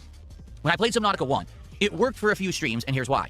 At the time, it was the beginning of the time when I was transitioning from a on-demand gamer, meaning I sit here and play games and I ignore the stream chat as if you guys aren't even here, and I just do like on-demand commentary, just blabbing over the game nonstop. But instead of doing that, I was transitioning into being an interactive streamer. Meaning, I was actually going to start interacting with the audience. I was going to talk with all of you all the time. We were going to have conversation during gameplay. And therefore, I started doing a series called the Late Night Chill Streams, where we would try to find games that were more laid back and where we could interact a ton. Notably, if you just kind of explain to me, hey, this is how the game works. Here's how the elements work, right? Then we could talk, hang out, and make it a interactive session rather than it just be about me playing the game. All right? Subnautica worked for 3 or 4 streams like that, okay? We learned the gameplay loop of the game. We explored. We actually went to the crashed ship. That was fun. We got some good story elements and stuff unlocked there. Then we continued and went to like this deep underwater area. We got the ability to go deeper with more oxygen and stuff like that. And I think it was like a hand submarine that goes faster and everything, and it ran on power, but it lets you go faster and have more oxygen supply. So then we went to the deep areas. We saw these giant fish that was trying to eat us and kill us. We got more elements and the like. So I don't remember exactly how long we played. In fact, I think I could probably answer that right now. So let's look. If I go to Subnautica. Here it is, Subnautica Chill Gameplay, okay? I called it Chill Gameplay. And this was from 2019, so it was a very, very long time ago. All right? We basically played it for like 7 streams. And then here's what happened, okay? To be honest, it just got boring. You might say, well, why did it get boring? Because Subnautica, at its core, is a game where you're going to constantly be exploring and then gathering resources, and then exploring and then gathering resources, and then exploring and then gathering resources. And it could be fun for a while, but after a while, you're eventually going to kind of seen everything that the game has to offer, at least that's different or meaningful. You know, I went to a few islands, I saw alien technology, and the whole idea is that eventually you gain enough elements or resources to go and repair the alien technology, and then you can basically summon a spaceship and you can leave this planet that you're stranded on. That's supposed to be the game, right? But what happened was, after we got to a certain point, it just got too repetitive. You know, for like 2 entire streams, so 4 hours of gameplay, I was simply gathering resources to make this thing called the prawn suit, which is an underwater, like, deep diving suit, okay? And I'm like, oh, it's gonna be so exciting when I get it, right? Well, we get it, and guess what? All you're supposed to do now is grind further so that you can get more pieces of the suit, so you can grind further, so then you can add more pieces to the suit, and then eventually you can get more elements. I'm serious. Like, that's how the game is built. It's just an endless loop of you have to keep getting more elements.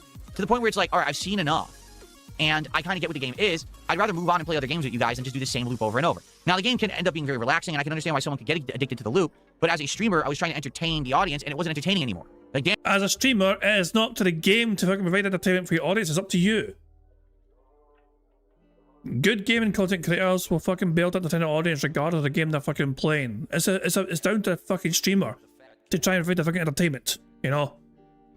It's not reliant on the fucking goddamn game to do all the heavy lifting for you.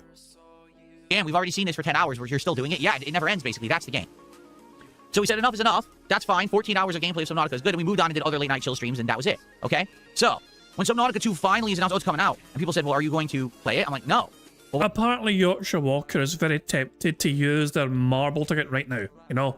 So, yeah. If you guys are interested in seeing marbles, then you guys can try and persuade Yorkshire Walker to actually cash in their marble tickets, and we'll immediately then go to a marble race to take a little breather from the bad man.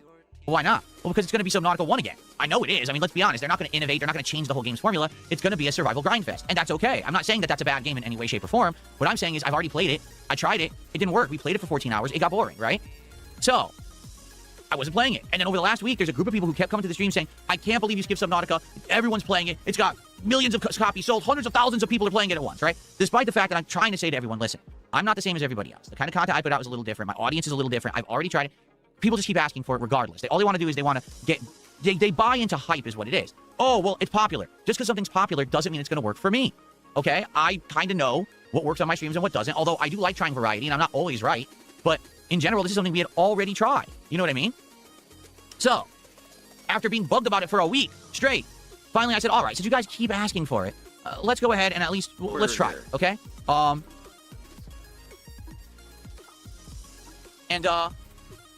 So, we did last night, okay? We played Subnautica 2 for about 2 hours. So guess what Subnautica 2 is? It's Subnautica. Yeah, you land on a abandoned or seemingly abandoned water planet.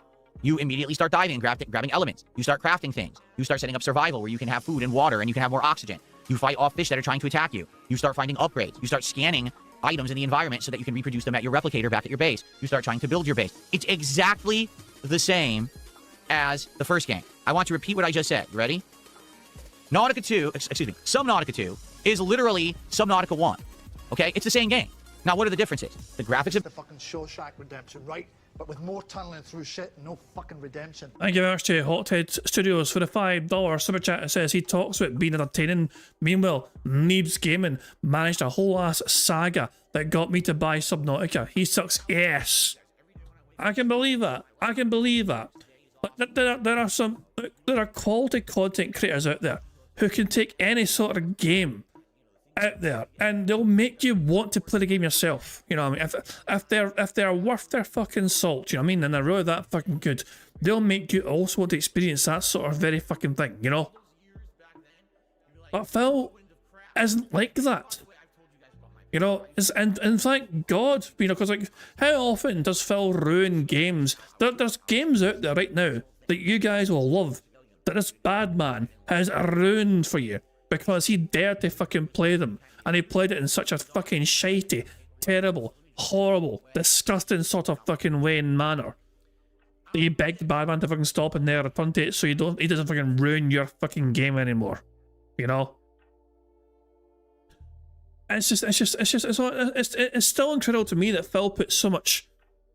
He relies so heavily on the game to carry the stream for him, and he refuses to accept responsibility that he has to fucking do something himself to make people want to stay there, especially if he's fucking playing new games. And he's playing new games right now.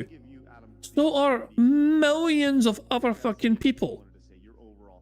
Hundreds of thousands, arguably, of gaming content creators out there sharing their gameplay experiences with an audience. You know? And it's like, so he's got to fucking think, what would make your gameplay then stand out from the rest, Phil? What do you offer to an audience? Make people want to stay and watch you play this brand new game. You know? And what is it you do? You beg more. Guys, please stay. Come for the gameplay, stay for the begging. Get the fuck out of here. What else do you offer, Phil? I love as well. Remember Phil fucking bitches and mind and moans. Phil is upset that because he's a long time gamer, he doesn't get offered the chance to talk about his experiences and history as a long time gamer. You know? He generally is upset. Like he wants to fucking go on these fucking random shows and interviews with people and discuss his fucking history of playing video games for most of his fucking life. Because he thinks he's some sort of authority and expert on fucking playing video games in arcades and playing on the older consoles. News alert, most of us have experience playing on the older consoles. You know what I mean? Have experiences playing in arcades. There's only one thing that Phil can offer some potential interest and insight on that most gamers wouldn't have, and that is when Phil flirted with the idea, the possibility of attempting to be a pro fighting game player, you know? And Phil pushed very hard to try and do that as a fucking profession, and he ended up almost bankrupting himself and maxing out several credit cards, you know? So there you go. He has absolutely nothing else of value to offer, insight-wise, to the general audience. Have been improved, and the story is different, okay? But the actual gameplay loop is exactly identical. They don't even try to hide it. Like, I was ignoring all the tutorials because I had played Subnautica 1, and I said, I'm just going to play it like Subnautica 1. I did it perfectly fine. In fact, I was turboing through. Oh, I already got my multi-tool, already got the scanner, already got this, already got that. And I'm not even listening or talking to the robot that's trying to guide you through. I'm just doing it because I already played the first game, so I already know all of it. So, all that being said, did it go well on the stream? No. Guess what happened? Member bomb. My biggest fans are idiots. Thank you very much to Larry D for getting the membership. That membership is going to Hothead Studios. So Hothead Studios, make sure you thank Larry D if you get a chance to. You just got to get the membership courtesy of Larry D kindly giving you there. So there we go, good stuff indeed. It means, I think, as of right now, I think we're one more new or renew membership away from getting a free space. I think we are anyway. Because Larry getted one there, Roadside Phil popped theirs, Demon of Japan popped theirs, and Larry D popped theirs. So yeah, one more new or renew membership, and we get ourselves a free space. Good stuff indeed. Within the first half hour, everyone was bored. The kick side of stuff just sat there complaining this game is boring. No shit. I already know because I already played the first one, okay? On the YouTube side, it was 50-50 split. Half the people were there who liked the game. Member bomb. My biggest fans are idiots. And we have another gifted free membership, from Sunny. Sunny has gifted a membership to Bystander. So Bystander, make sure you thank Sunny if you get a chance to. And that has got us our second free space of bingo because that's been 5 new memberships. So there we go. Thank you very much, Sunny, for that. Very kind of you indeed. cheers for that. The game and we're like, oh, good to see you give it a try. And the other half are just kind of completely disengaged. And what I mean by that is, if something in the game isn't that interesting to the audience, they will basically ignore the game and just go on and do something else or talk about another topic or just not talk at all. You know, you're blaming the game for that, whereas you didn't do much yourself to try and keep the audience entertained. Look, I honestly have the same issue with Bingo, okay? And sometimes it's like, I mean, sometimes we just got to fucking endure it. You know what I mean? I could obviously do a bit. Sometimes I got to let a bad man cook and just get through the boredom to try and get through the fucking thing. You know what I mean? Because otherwise we're here all fucking night. You know, just trying to win bingo. You know what I mean? It's like, so yeah. This is always, for me, as I'm saying, bingo is always a weird fucking thing in terms of playing and trying to fucking treat it like a fucking game. You know, this fucking morning show or podcast crap. You know what I mean? Because it's like, we will have to just endure. It's like we have to, well, first of all, we got to pay attention because there's things in the card that you fucking see him say or do, you know? And secondly, it's like, okay, there's parts here, it's like, okay, we know there's nothing going to help us win bingo in this part in time. So if he's trying to open a, you know, guys, let's open Pokemon cards, and oh, for fuck's sake, you know? It's like, well, he's not gonna fucking, you know, say million here, is he? Or something like that. We're all doomed for the next fucking 10 minutes or so. Just let him fucking cook here. And just hope he doesn't fucking bore us all too fucking much. But yeah. At the end of the fucking day though, you know, it's up to the streamer themselves to fucking provide entertainment aspect for the audience, you know what I mean? Whether it's the, you know, whatever they're saying they're doing, or even the community they fucking cultivated, you know what I mean? Sometimes it's the fucking community, the people involved in the fucking, the streams as well, that can help each other get through it, or make it entertaining for them as well to be there with each other. You know, the only way I'm ever going to make a game like Subnautica work is if people come and want to hang out on the stream. They come and chat, they tag me in chat, and they start talking about various topics or whatever. That didn't happen last night. Instead of it being, oh, let's chat and hang out with Phil, it became, let's completely disengage from what's going on. That never works for a stream. For the record, doesn't matter if you're playing a challenging game, a chill game, or any style of game, if your audience disengages, then it's a failure of a stream. You understand? So, basically, after playing this for about 30 minutes, I already realized this is going to be a dead stream. Like, no one came ready for Subnautica 2. Everyone just came expecting some hot new game. It's not a hot new game. It's literally Subnautica 1 again, because they weren't going to reinvent the wheel, which is what I knew to begin with. Okay? So I didn't play it for the week that I didn't play it. So basically, it ended up being a dead stream. And what I mean by that is, yeah, there were a few people who chatted with me and helped me and stuff, but for the most part, it was just me playing the game for myself. No one was really engaging at all. And sadly, the stream was a failure, you know? Insanely low support, very slow talk, like just a waste of a stream. Insanely, not just low support, insanely low support. And it was frustrating because, you know, I had known that was going to happen. But people sometimes just don't want to listen, and they get caught up in too much hype. And that's exactly what it is with Subnautica 2. Listen, I understand that the game apparently has hundreds of thousands of players at any given moment. I get that it sold like 2 million copies. But it's still Subnautica 1. It's not going to change, okay, at all. You understand? It's never going to change. I don't know why people think it would, or what did you think the game was going to be? Completely different? No, they're just going to do what they know how to do a second time, and that's exactly what the game is, okay? So if you like that, if this sounds good to you, if you're someone who enjoys this gameplay loop of grinding for elements, exploring, survival, resource management, expanding a base, getting more lore in a story, it's fine, it's a good game. I think you'll like it. Notably, if you didn't play Subnautica 1, you might like Subnautica 2 better, because it feels more fresh. Very similar to this is the situation from last week where Forza Horizon 6 came out, right? And I said, I'm not going to play it, and everyone yelled at me, play it. Well, I played it for one stream, and guess what? It's exactly the same as Forza Horizon 5. It's the same game. No kidding. These companies now have gotten into a habit that all they do is pump out the same game over and over because they know that there is an audience that likes that formula and will keep repurchasing the game. Okay, Forza Horizon, definitely that audience. Subnautica 2, if you like Subnautica 1, it's for you. And that's fine. Understand, there's nothing wrong with that. But I'm trying to entertain an audience. I'm not just here playing a game for myself. This is not my chill time where I unwind from a stressful day. I'm doing this to try to entertain you guys. Does that make sense? I can only do so much, and if people aren't into what the game is or the gameplay loop, I can't make you like that genre of game. I want Phil right now to explain to his audience what he offers as entertainment without relying on the game. Notably, I don't think that in general my audience likes this genre of game. They find it boring. So, you know, it is what it is. On the flip side of that, a game like Pokemon, right? A tried and true game with tons of history, all kinds of different elements that people can help me training, you know, learning how to make a well-balanced team, how to understand the elements, help me know where to find items, find rare Pokemon, all that. People like that level of interactivity. So with Pokemon, it works. With Subnautica, it doesn't. Okay? And that's okay. Again, I'm not saying Subnautica sucks. It doesn't. I actually like Subnautica 1. I was having fun last night with Subnautica 2. The audience was not. Okay? Who fucking cares? Okay. I hope that makes sense, everybody. And, nope. I hope you understand where I'm coming from. You know, this is exactly why I did not want to play the game to begin with. I knew it wasn't going to work. So, I think what I'm going to do is I'm going to trust my gut a lot more these days rather than listen to the masses who are screaming at me. If I've already tried something, I know it ain't going to work. I don't think I'm going to, you know, bother with giving it a shot if I kind of already know how it's going to go. Now, at the same time, I want you to understand, it's not that I'm never going to listen to requests and I'm never going to listen to criticism or suggestion. But this was a distinct case where I already kind of knew what was going to happen, and it really was a wasted night. Like, I'm not even kidding you. I feel like if we had played any other game last night, it would have been a better time, and it would have done better. Okay? So, sorry about that. And, you know, now we're going to move on for the rest of the week, doing a variety of content that you guys want, that you guys already, we've tried and it's working, and people are enjoying. We're going to focus on that, okay? Okay, that's a good point to fucking leave the bad man on pause, because Yorkshire Walker wants marbles. Yorkshire Walker is cashing in their marble ticket. You know? So we're going to give them what they want right now. We're going to boot up marbles right now. I was going to show you autos beforehand, but they're fucking no there, you little bastards. So hold on, wait a second. Where are the autos? Then you go to the other webcam. Hey, you little bastards.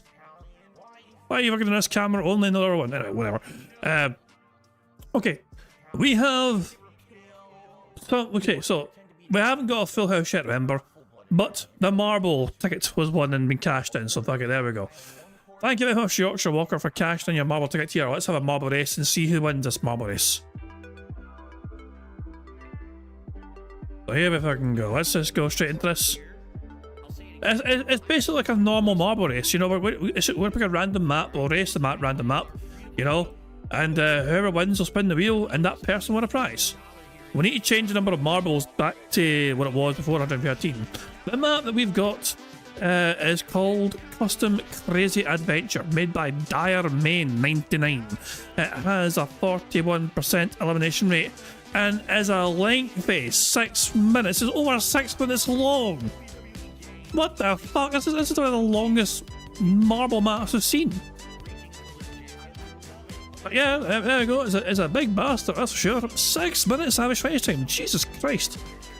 Well, let's go. And yeah, pretty high elimination rates, but that could mean several different things. So, what the fuck are we looking at? Where's the? I'm looking for the finish is all the way over there. I can see the finish in the distance. It's a small little square. See that little square in the very distance? As you do by yellow over there. That's the finish all the way over there. This is, jeez. Okay, well, let's go then. I just hit start and let's fucking go.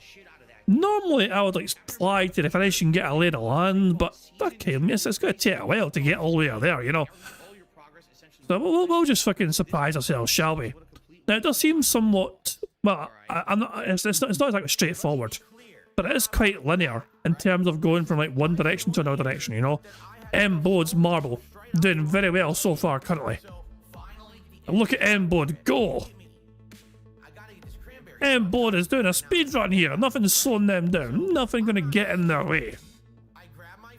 Egrot is very close behind in second place.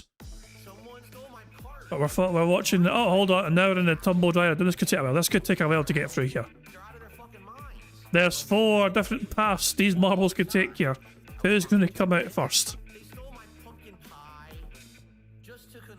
So who's going to drop out first here to come on through? It looks like we're going to have Damien, the Fox, and Dashi. Oh, of course. And then Dashi gets through. Unimpeded, uninterrupted. Dashi showing us all how it's done here. Look at him avoiding everything. Zoso's marble has died. I don't know what happened to Zoso, but that marble has been killed off. Dashi's marble is quite high up there. Sideways Welshman's going nowhere, but Sideways Welshman has fallen. And Sideways Welshman has gone. They couldn't get in properly. That's terrible for them. Dimmock is doing quite well as well on the other side here. Sideways Welshman can feel very unlucky. Their marble perished there. I think they went into that bit too fast there, and they fell. But yeah, Dimmock is Kyle Denson's gone. I blame Jade. Who's in first place? Ryax is currently in first place. We're going to kick, so Ryax and Dimmock are the 2 front runners on this side. Major of India is overtaking the other side. Tom's there, and so is Dimmock. But Major of India on this side here About to enter the other tumble dryer of doom here. Who's going to be the first one out here? This is fucking fascinating. That's definitely going back and forth here. Lady of Ravens is... Oh, sorry. Lady of Ravens is in there, so is Dashy. Mammon's gone. What the fuck are you going? Mistake's gone as well. Marvel's getting spun around here. Broadside Phil's in the fucking vortex of fucking mid. Honestly, he's going around in circles. Ryax has gone through. But they've been slowed down. And Darkside Ranter's trying to overtake, but they can't. Toxics is going to try to overtake. And Toxics is now in the lead. But for how long? Because Dimmock's gone round the outside, around the outside, around the outside, and they're now in the lead here. Well, the other side is very close as well. Thanks, Marble. Somehow perished. Don't know what happened to him. Runamoyne's catching up. Ryax is catching up. Navy of F Life is gone. Lady of Ravens is marginally ahead. Runamoyne, no. He's on the other side here. Right about to drop through here as well. Would he skip forward again? Just so get a lay of the land here. Look at this. The finish line's over there.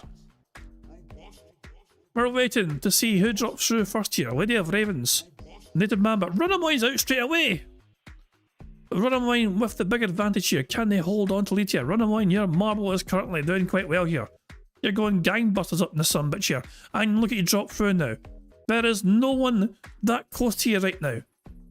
And you have one big straight line, but you do have two more tumble dryers.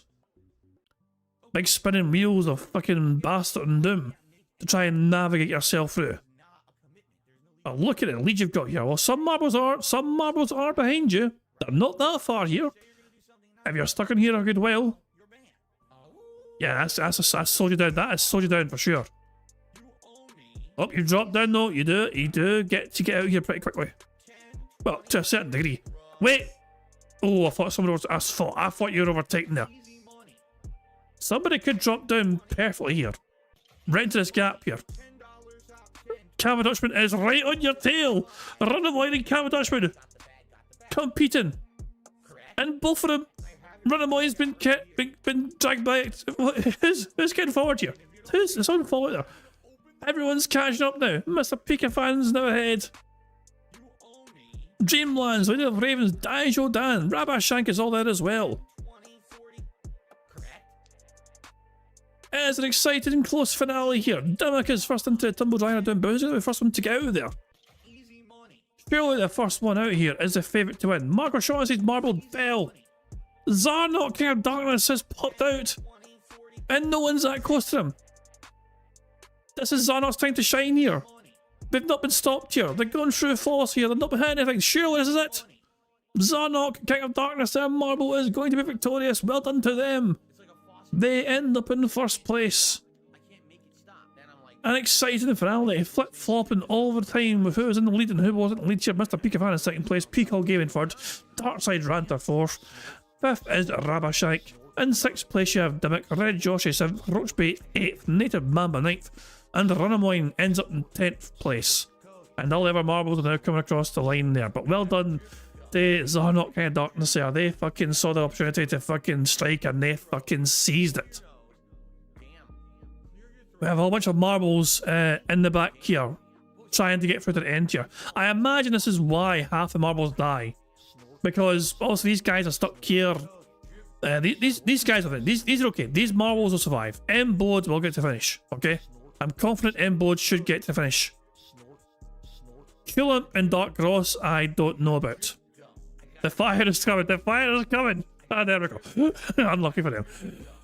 It's well done to Zarnok King of Darkness. Their Marble was victorious on this day. Jade finished 29th, which basically means that Jade done better than everyone else down here, including me. Fuck. There we go. Yeah. 64 marbles finished. Sunny Year 53rd, well done to you. Broadside fell in 55th place. And all that jazz. Damien, you're 38th place. Big Dave in 32nd. Pixar in 23rd. But what matters more than anything else, of course, is who was in first place. First place was Zarnok, King of Darkness. So, let us now spin the wheel and see what prize they have won. Well, they won another Marble Pass. Actually, they're going to as well. So Zarnok King of Darkness has won themselves a Marble Pass. Look at that shit. What do you? Well done to Zornok. You have won a marble pass. You can use that whenever you want for the next week or so. So there we go. That'll expire. What is the week from now? What day is the week from now? The 3rd. Okay, the 3rd of June. Slinks has a question for me in Discord apparently. Oh, okay, hold on. Let me check Discord. 2 seconds. Slinks was asking, can Yorkshire Walker use our marble card more than once? Not one and done. One and done. It's not a multi-use ticket, you know. It's not a fucking season pass or anything, you know. But yeah, it's a one and done ticket. Otherwise, you can fucking use it fucking like non-stop, like every fucking, you know, every race ends. Here, one there. I'll last map. But shit, let me use it again. So yeah, it's a one and done sort of deal for now. Maybe we can review it in future, I don't know. But it's also a brand new thing that I've implemented onto the fucking streams, you know. But yeah, for now it's a one and done thing. Yeah, so yeah. But maybe if somebody wins hardcore, maybe hardcore mode. If we ever win a hardcore mode, bingo card, maybe the prizes can last like for a full, you know, it don't expire if you use it, you know, for that week, you know. I don't know, but we'll work out something. We'll work something out. Let's get back to bingo, shall we? Nice little distraction, nice little derail, but we're still trying to win our first bingo card course, so fingers crossed. Okay. But what I gotta ask is that you guys gotta trust me. You know what I'm saying? Why? Wait, we have to trust someone else. The serial liar, the chronic fibber. You know? He lies profusely every day for his own personal financial fucking benefit. We gotta trust him though, apparently. Nah, I ain't trusting shit that comes out of fucking mouth. You guys gotta trust me that I kinda know what I'm doing. And if I've tried stuff, I know what I'm doing. And if I've already played the first game, I know the second game how it's gonna play. You know what I'm saying? Like, I'm not dumb, and I do learn from experience. I don't want history to repeat itself. And in this case, I was avoiding having history repeat itself, but you guys kept asking for it, and that's why history has repeated itself. All right? So I guess I'll be a little bit more skeptical as well, because I do feel like certain people do it just because they know that maybe it wouldn't work. Like, I think there's people who knew that Subnautica 2 was exactly the same as the first game, and that it wasn't going to work for the modern audience, but, you know, what can I do? You can't always weed those people out and figure out who's well-intentioned and who's not. Because for every Subnautica 2 situation, there's situations where you guys ask me to play a game and I'm not so sure, and then I play it and I love it. Like RimWorld, I never would have played that on my own. I never would have believed that it would have worked, and it worked for how many months, right? It was a really good series of videos and gameplay, so I do have to listen, and I'm not going to just shut everybody out, okay? I just want you to know that. Okay, what's up, Chris? How you doing? So, let's do some shout-outs, and then we have some news stories to cover this morning, okay? I just got a $2 tip. Someone says, Mina the Hollower from the creators of Shovel Knight. Reviews have dropped, 93 on Metacritic. They say it's like 2D Zelda mixed with Castlevania and Bloodborne. It looks good. Do you think you'll check it out? Right now, no. And the reason being is because it's insanely long. People are saying it's a really long game. And it is a kind of an open world dungeon crawler style. And I don't think that that's something that right now people are going to want. I could be wrong. You know, I'm not against trying it, but there really hasn't been much demand. Mina the Hollower, I put that on my wish list like last year. And when I did, people were like, oh, why are you putting that on your wish list? You know, the problem with Mina the Hollower is its style. It looks like a classic game. And because of that, because the pixel graphics and everything, people tend to be very judgmental towards it, right? Oh, that's a kiddie game because look, it looks like 8-bit graphics or whatever. That's not the case, but that's how people talk about these games, sadly. So here's the thing. Weren't you very judgmental about RimWorld? You're extremely judgmental about fucking RimWorld and how that looked. I'm not against trying it, but at the same time, I don't think right now it would work. I think that, you know, we're going to juggle what we're doing right now. You know, keep doing Pokemon, keep playing Lego Batman, 007. On the late stream tonight, we're finishing Baby in Yellow. We got the card game that we got in the rotation that's working. We got some retro Street Fighter. We're going to add a few new games probably in the next few weeks. Maybe Mina the Hollower will be one of them, okay? Fair enough. I'm not against trying it, but let's see if there actually is interest or not. Because I get it. There's a lot of people out there who are into the new hot game. They're always hype it up or whatever. But I don't know if it's going to work for my content. You know, what do you guys think? I guess is the question. Are you interested? Who fucking Someone took cares? $1 says, many creators are calling Subnautica 2 Game of the Year. The game's going viral. What do you think is different about the DSP gaming audience that make these games not work for your style of content?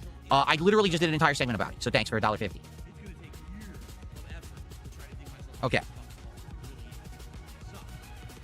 Such a toxic cunt. Such... The way he shakes his head in disgust. Like somebody... He only got given $1.50. And the contribution might have fucking came in before they started the fucking segment. And Phil still shakes his fucking head in a derogatory fucking manner. That's just full on arsehole mode. Ladies and gentlemen, I have received a $50 tip. I have not. I have not. Lies, lies, and more damn lies. I ain't buying it. Hello there. Thank you very much to Monkai for the £5 super chat. It says, imagine if you went to see a singer that took requests only for them to berate anyone requests a song they fuck up. Career fucked. Exactly. You want to hear that song? Nah. Maybe if you tipped me quite well, you know, I might think of singing that song, but nah. I'm not singing that for you. Not that one either. No. I won't start singing until you guys have given me at least X amount of money. It's just ridiculous, it really is. But Phil apparently received a $50 contribution. Do we believe it? Do we believe it? Let's rewind it and see how Phil's... does Phil look surprised or shocked or what, or grateful? Let's study his expressions, shall we? For $1.50. Okay. Ladies and gentlemen, I have received a $50 tip. And this person says, let's build momentum for Pokemon Fire Red. Let's go. Why don't you back it up with a source? My source is that I made it the fuck up. Thank you. A $50 tip. Briefcase of affluence. Ladies and gentlemen, thank you, whoever that was. That means we will have a second pack opening right here on this very level 1 podcast. So two... No. They didn't request it. No, wait. They didn't request it. Receive a $50 tip. And this person says, let's build momentum for Pokemon Fire Red. Let's go. Thank you. They have not requested it. Why? This is literally the same thing as... Oh my god. Oh my fucking god. You have to be kidding me the fuck on. Bull fucking shit. A $50 tip. Briefcase of affluence. Ladies and gentlemen, thank you, whoever that was. That means we will have a second pack opening right here on this very level 1 podcast. So 2 pack openings as of right now. They didn't ask for it, Phil. They didn't ask for it. Thank you to the $50 tipper. Very nice. Very well done. If we get another $50 contribution, we'll do another pack opening. Okay? Cool. Whether they ask for it or not, the rules change. All right. Wings of Deception is not a troll. Wings of Deception has been here over the course of last week and actually was pretty respectful. So I don't know what you're talking about. So nobody requested a pack opening, so why are you doing it randomly? Okay. Is Phil going to address the multiple people trying to tell him that they didn't request a pack opening? I know, you're absolutely right. Nerexitive says, Subnautica 2 will absolutely not win Game of the Year. No shit. It's never winning Game of the Year. It might win some awards, but it's never going to win Game of the Year. He's ignoring everyone who's mentioning it. Nobody asked for it. The tipper didn't ask for a pack opening. Okay. All right, so we have 2 news stories to cover this morning, everybody. Okay? Why are you always lying? I don't know what's going on the kick side. People are talking about nonsense, so I'm just ignoring you. If you guys are wondering why I'm ignoring you, it's because you're talking about nonsense. James, thank you. It's a sick t-shirt. Thank you. I'm glad that you like the t-shirt. Well, we have a frog flex animation today, so that I can flex for you. I've been working out all week now with my new weight machine, and I'm eager to flex. Who fucking cares? Come on, eager to flex. Let's go. Okay. So let's get to our news stories for today, shall we? All right. Number 1. Let's talk about, sadly, the news regarding Dragon Quest. What I mean by that is, it ain't pretty. It's not good news whatsoever, okay? It's really bad. Oh, is there no way to get rid of this ad on the screen? I guess not. I can't get rid of the ad on the screen. Okay, ready? So, story number 1 for today, everybody. We've all been wondering... 5 in a row. That's concerning. Phil wanted to get rid of the military discount 50% off for life. Bad. Way to respect those fucking veterans, Phil. Right after... it's like a day or 2 after, like, fucking... oh my god. Military discounts? I don't want to promote that on my streams. What the hell is going on with Dragon Quest 12? This game has been in development for an incredibly long time. Remember, Dragon Quest 11 came out... the frog animation is random, but it's basically, you know... If you give them, like, between, like... I think it's up to $5, you know? Anything up to, like, $5 or $10 or something, it can randomly play the frog animation, you know? So, yeah. He, like, you know... I'd like to believe that Phil stole that kind of thing from me, where I've got random animations, you know, that happen, doesn't matter what level, you know, but yeah. Phil is hoping for people to give him random, very specific contributions until the frog flex shows. About probably like a decade ago almost at this point. And it's like, what is going on with Dragon Quest 12? We have no updates or anything, okay? So today was the 40th anniversary of Dragon Quest 1, and an announcement came out. Dragon Quest 12, first of all, has been completely renamed. It used to be called the Flames of Fate, and if you remember, the little bit of information that we were given about the game was that it was supposed to be a darker tone, a more adult-oriented style of Dragon Quest. It was going to be different and set itself apart from the other games in the series, okay? Now, some people admittedly were skeptical about that, saying, you know, Dragon Quest usually is more cartoony, lighthearted. If it gets more serious, you know, what's going to happen? I don't know. The thing is, we had zero updates, like zero. We haven't seen any updates or anything in this game for many years. So because of that, it was incredibly confusing, like, you know, what's happening with this thing, right? So what happened is we all went and got Japan's #1 gyoza on a moto. Wait, what? Damn ads. I don't know how to close those, so I guess we're just going to have pop-up ads on the screen. So what ended up happening was, after many years of getting absolutely no information, finally this morning, they put out some information about Dragon Quest 12. Guess what? Dragon Quest 12 is no longer called the Flames of Fate. It's now called Beyond Dreams. And apparently, they have completely thrown out the idea that it's going to be a darker, more adult-oriented game. In fact, they threw out the whole idea of the Flames of Fate entirely, because they have completely restarted the game's development from scratch and threw out all the work they had already previously done. What? The game was in development for nearly a decade, and they threw it all out. Why? Like, at least make a game out of it, even if, let's say, it wasn't up to standard for a numbered Dragon Quest. And they were like, Wait. At least make a game out of it. Like, so... You only fucking want something to play in your streams, Phil. So you can fucking monetize something again. At least make a game out of it. So you don't care that they weren't pleased with what was going on in the progress. Well, you know, I mean, you still want to just fucking release it anyway because you want it. Never mind what the creators fucking want. It's just not that good. Or how about this? Do a spin-off. Call it Dragon Quest: The Flames of Fate, but don't call it Dragon Quest 12. Still make it, still release it, and then also make Dragon Quest 12. But instead, they literally said, we're throwing it out. And I've started completely over. So they showed some gameplay footage today, okay? It's the story of a young hero who's beset by strange visions in their sleep. So this is supposed to be the hero. I guess this is one of the, you know, your party members. I don't know if the robot is a party member or not, but it seems like they are. So you're going to have a robotic party member. There's the female party member, supposedly. And then this is interesting. So apparently there's going to be anthropomorphic dragons now, or it looks like a dragon, right?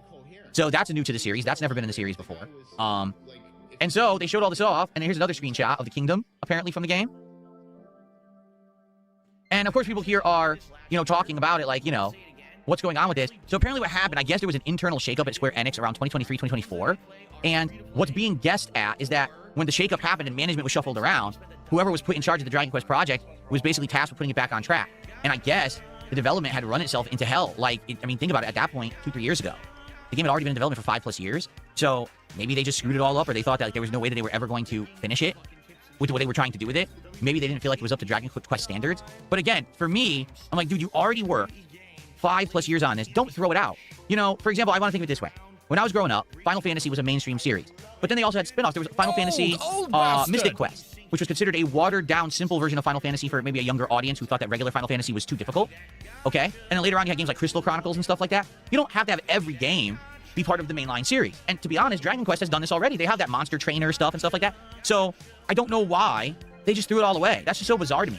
You know, even if it meant that we still had to wait for Dragon Quest 12, at least something's coming out of it that will kind of be a new game that will hold us over. Instead, now they're saying, oh, by the way, we've now hit the reset button and we're just starting over. Wait, what?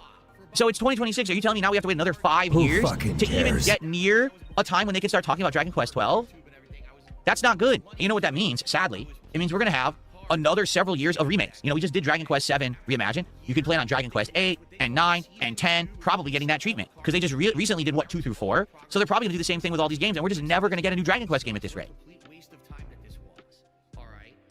So yeah, it is unfortunate. It is upsetting, and it sucks.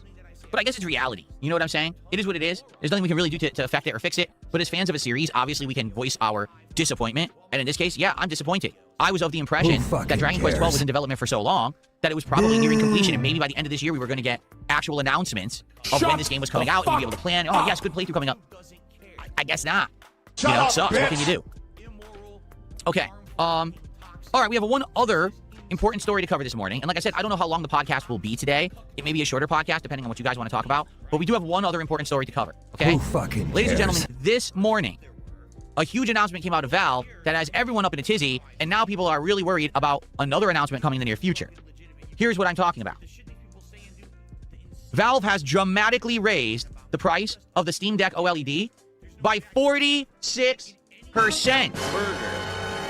That is insane. That is a wild price increase. This isn't like, oh, a small increase. That's, you know, an insane jump. All right? So, Valve is attributing the hikes to rising memory, storage costs, and global supply challenges, okay? Now, everyone knows that RAM prices have gone way, way up. However, I do have to ask a question here. Really, I want to ask a logical question to all of you and to everyone out there. Didn't we just hear that the AI bubble is bursting? Didn't we just hear Sora AI got shut down, that AI is costing too much to run? Didn't Xbox just announce that they're now not allowing any of their employees to use AI anymore because the cost is too great? Didn't we just hear that there's several situations where AI is being not used anymore? And it's becoming industry-wide right now, that the AI is basically being used less and less for good reason, right? And so if that's the case, if right now the bubble is bursting and AI is going to be used way less, why is Valve announcing a price increase today? Does it make any sense? No, it doesn't. It makes no sense at all. Why would they be announcing a price increase today if literally in the last 2 weeks, there's been tons of high-profile announcements that the AI bubble is bursting, which means very shortly, RAM won't be needed anymore, and very shortly, likely, all the costs of these components will drop. I'm just saying, if anyone has any explanation for this, you know, I don't know what else to say. I can't figure it out. I was scratching my head this morning. If this announcement had come a month ago, I'd be like, makes sense. But it doesn't make sense anymore. And I get it. Supply chains aren't going to magically adjust and restock and everything overnight. But still, they couldn't wait a month to make this announcement because here's the truth. The Switch OLED, I keep saying Switch, the Steam Deck OLED was back-ordered and you couldn't buy it. So what happened was, today they announced this monstrous price increase and then they restocked their store. Why? Just don't restock the store. Make the bad man stop. Wait another month. Likely the prices will drop and then you can have the normal prices. So why on earth would you do this now? I'm really confused. I just, you know, the more I hear about this nonsense happening, I scratch my head. First, you know, Xbox, then Sony, now Valve. No one's going to buy your shit. Like, I don't know how else I can really, like, push this forward in a matter-of-fact way. No one is going to buy the Steam Deck OLED for $949 when you've already taught the market that its actual value is $649. It's just not going to happen. Maybe a few idiots will buy it, but that's it. You're essentially shooting yourself in the foot and killing your own market by doing a monstrous price hike like this. It doesn't even make sense. Why would you spend $949 for the Steam Deck OLED when you can buy the ROG Ally X right now for the same price and has better specs? God, it's like you just use words you hear randomly to try and sound smarter.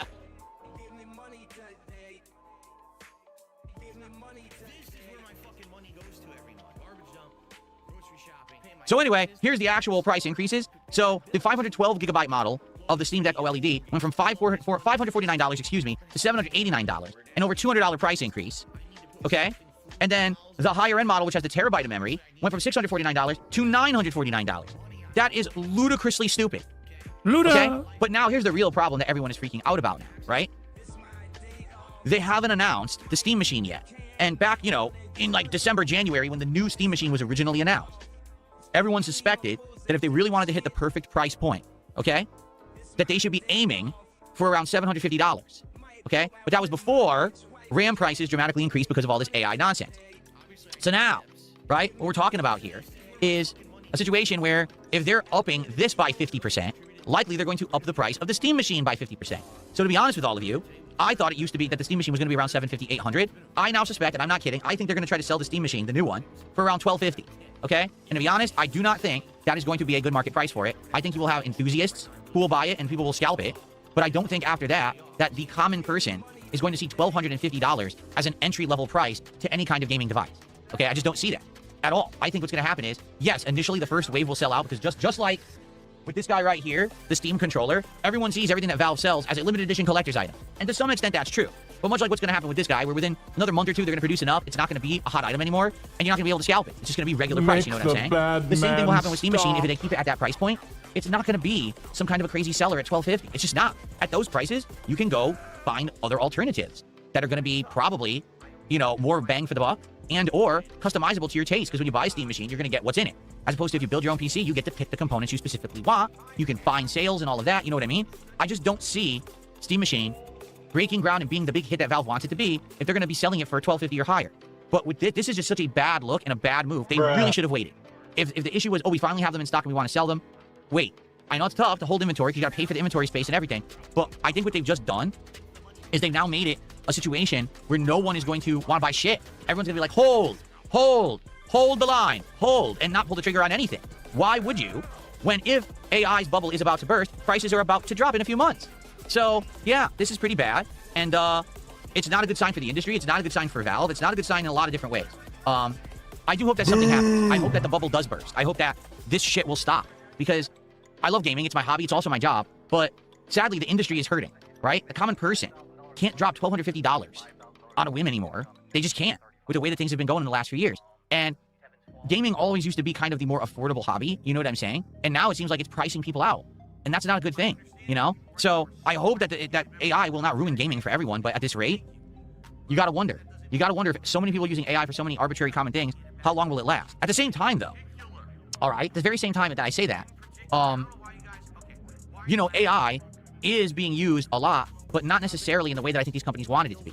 Like, I think what was going to happen was companies were originally going to give AI out for free. You know, use our online ChatGPT or whatever, use it for free. But eventually, the hope is that this is going to become monetizable and this is going to become profitable. Well, a lot of these companies are realizing it's not, right? Like, Sora AI had to completely shut down after only 2 years because there was no monetization model for it. And they were pissing away insane amounts of money and they couldn't find a way to make $1 on it. So if we continue down this path, even though people may think AI is very useful and valuable, it may go away anyway. Because if it costs this much, if we really need giant... Excuse me for 1 second. It's time for our first flex of the day, baby. Yeah, come on. Yeah, frog.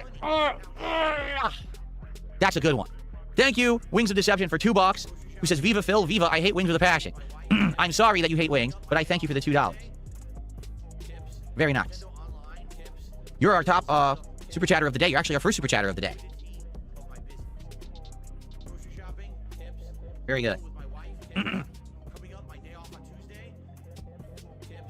Thank you. What's up, Skeletor? Good morning. Good to see you.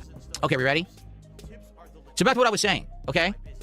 If within the next, let's say, 6 to 8 months, these AI companies don't find ways to monetize their models properly, is it going to justify building these giant data centers that need all these resources of electricity and water use and all of that? Is it going to justify any of that? You know what I mean? Like, from all reports, it costs an incredible amount of time, resources, and money to operate these AI models. So even though the common person is using them all day to answer questions and things, kids are using them to write reports. You know what I'm saying? We're all... And gaming content creators are using them to generate thumbnails because they don't want to create their own ones. Using them to make AI thumbnails for YouTube. You know what I mean? All this stuff. I just don't see it being some kind of a reasonable model. Like, right now, realistically, what AI do I pay for? Okay? Do you want to know the answer? So, number one, I have a X Premium subscription, and that gives me access to Grok AI, and I use Grok AI to make certain kinds of art and thumbnails. Okay? So that's one way I pay for AI. The other way is the music you're listening to right now. It's called the Roland Bridgecast Music Library, and this is AI-generated music that I use as background music during my shows and podcasts and the like. So I pay for that. I have a monthly subscription for that as well. So I pay for 2 subscriptions that are supplementing AI use, right? They're making some money for a couple different companies. But it's not a lot of money. You know, it's not like I'm paying hundreds and hundreds of dollars to these companies. And if really it is using as many resources and things as they're claiming, then it's not sustainable. And right now, all these companies are investing an insane amount of money up front with the hope that this is going to catch on and make them a lot of money in the long run. But is it? That's the question. I don't know. So, I guess we'll see moving forward, but this is a bad sign. I think Valve has done the wrong thing here, and they pulled the trigger too early on this giant price hike. I feel if the issue was that they finally had stock back and they wanted to start selling it, they should have just held, because within another month or two, we may see dramatic changes in regards to AI use and cost of RAM and things like that, and I think that they may be shooting themselves in the foot. You know what I mean? But I guess it remains to be seen. Okay. I didn't press the button. Okay. All right, everyone, so that's what I've got to talk about this morning. So Eternal says AI will likely result in major labor displacement. These companies have multi-billion-dollar valuations. That is true. Boo! Let's see here. We have a fake King Michael in chat. I took care of it. Gone.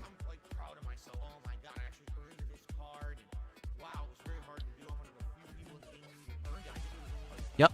Got rid of that guy too. Thanks for telling me, everybody. Yako Mighty says the RAM stick I bought 2 years ago for $200 is now over $1,100. It's just insane. Oh, by the way, if you're not aware, what's going to happen now is competition is going to step up, and they're going to start allowing the market to adjust. For example, if you haven't heard, China is now designing RAM and graphics cards, and they're supposed to be coming out within the next several months, their first offerings of both RAM and graphics cards. And because they're going to flood the market with their versions, the cost is going to drop. So it doesn't really matter. Like right now, what happened is sticker shock because people weren't expecting this to happen. This is exactly what happened during COVID. Where during COVID, the manufacture of certain microchips and things was dramatically slowed because of the impacts of COVID globally. So all the prices increased. But eventually, the market got flooded and then all the prices dropped again. So this is what's going to happen. You're going to have more competition, more people stepping up who are going to be, manufacturing this stuff, and the price is going to drop again. It's not going to last forever.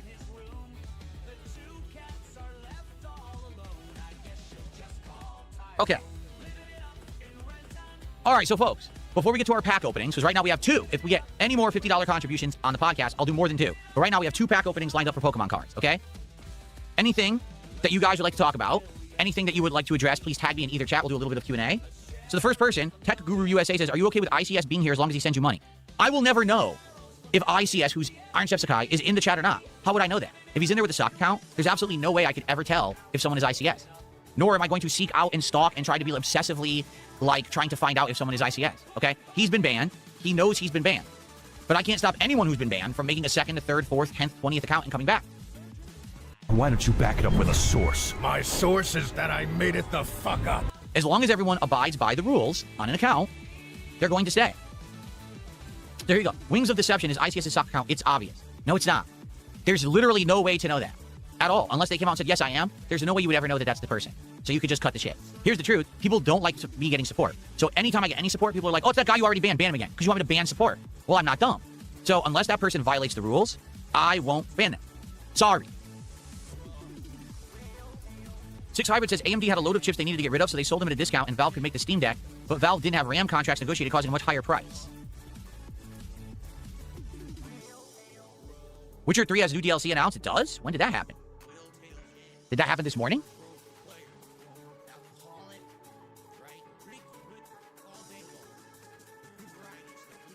Let me see if I can find it.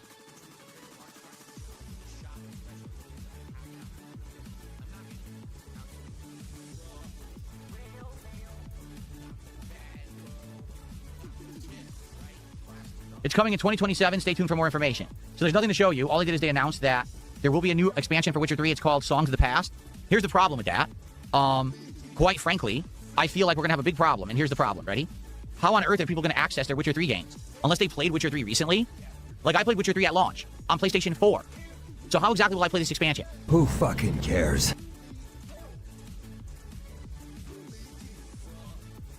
I don't have access to my old game save files from Witcher 3 on PS4 from 11 years ago. I don't. Like, I don't even think it was never uploaded. It was the cloud, wasn't really set up back then or whatever.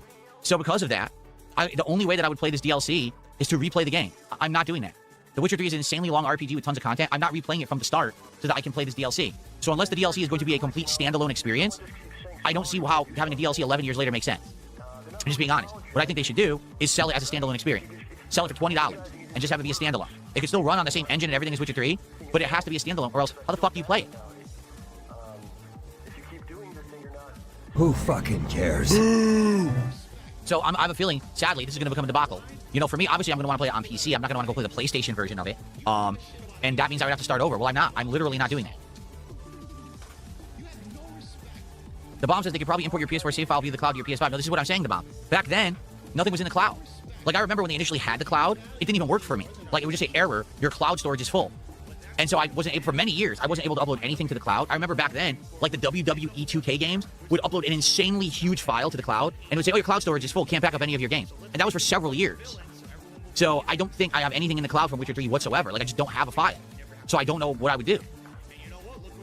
Ladle the Witch says, when you start the DLC, you can start with gear at a level approximate for the DLC, and you can do that with the current Witcher 3 DLC. So what you're saying is, all right, so I'd have to buy Witcher 3 on PC first, which I'm curious how much it costs, actually. Let's see.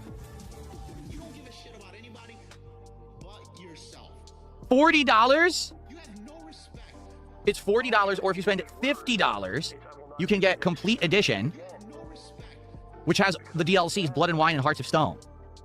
Yikes.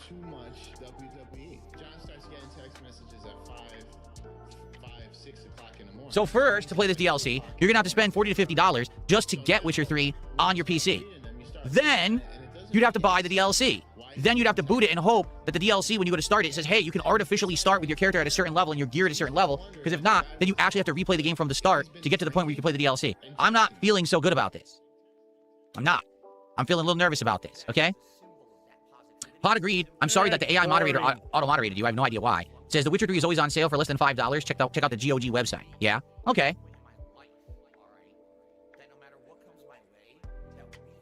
Boring.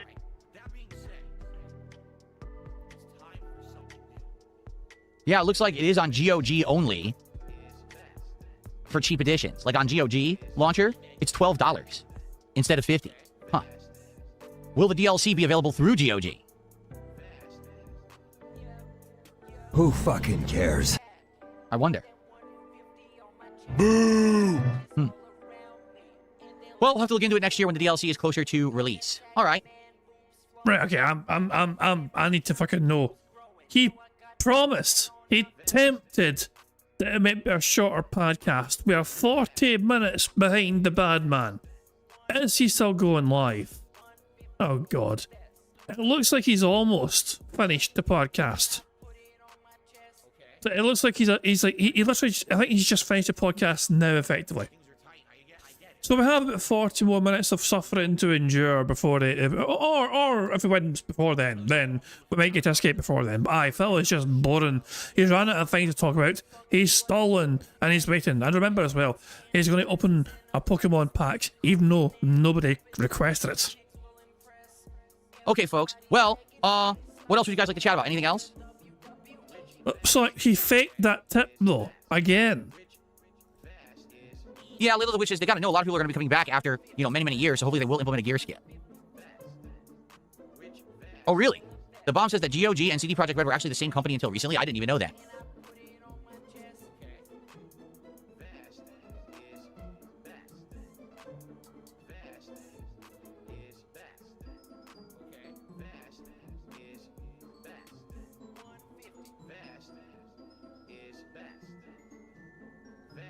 Oh, no, not him against the Elite Four have Pokemon level 65 to 77. Well, then we can't fight him then. We have to level up more, which we're doing right now, right? As we're in this cave, we are fighting and leveling up our Pokemon more.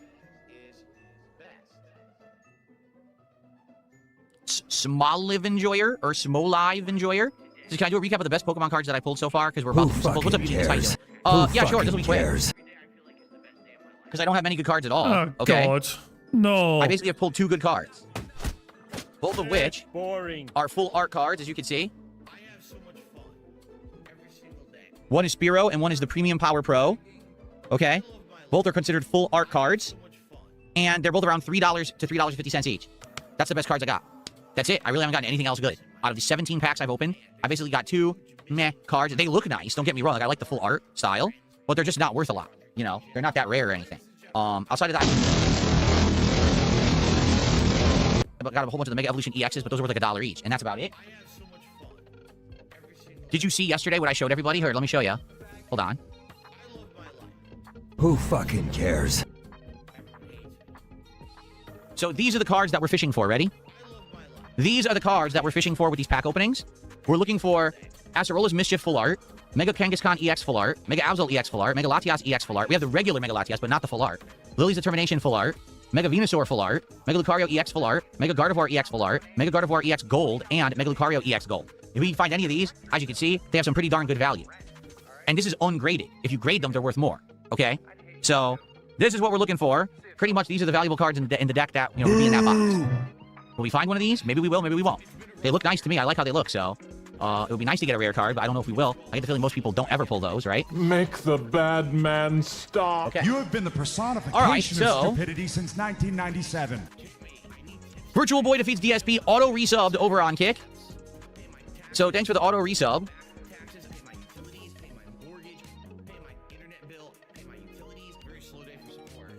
I appreciate that.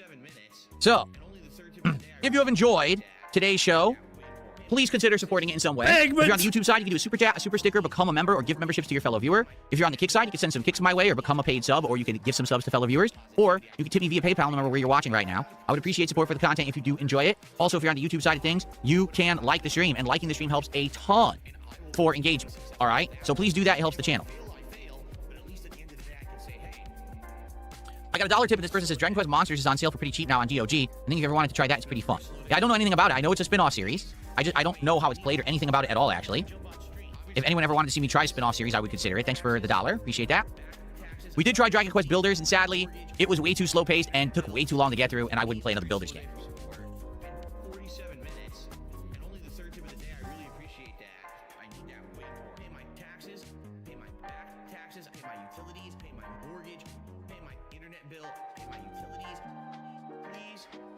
Virtual Boy Defeats DSP says, I heard moral support is even better than liking the stream on YouTube for the kick algorithm.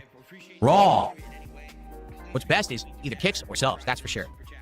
Okay.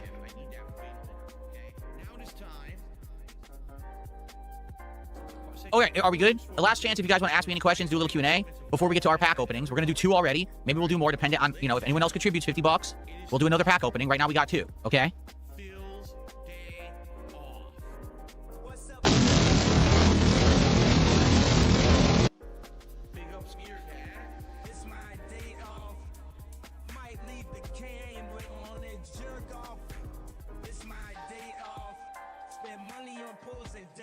Let's see. What platform will I buy GTA 6 on? Of course I'll buy it on PS5. It's not on PC. You're going to play it on release day, and it's only available on PlayStation 5, so I'll get it on PS5 Pro. The good news is, if we manage to get 50 likes on the bingo stream, it means we'd only be 2 away from a full house. So yeah, currently as things stand, we are 4 away from a full house. But yeah, 50 likes on the bingo stream would mean we're only 2 away. So yeah, like the stream, you bastards. Well, GTA 6 crashed the industry. I don't know what that means. How could a game crash the industry? How is that possible?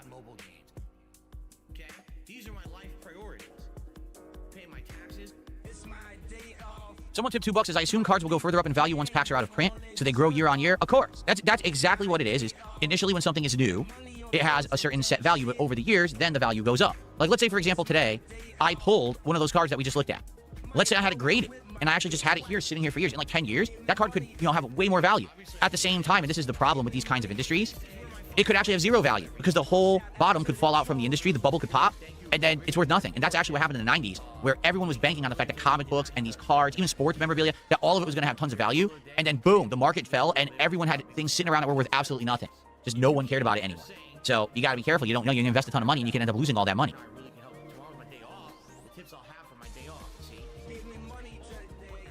What's my favorite card? That's Spiro. The Spiro looks really cool. I really do like the Spiro full art card. I want more full arts. Even if they're not worth anything, I like more full arts because I think they look pretty nice.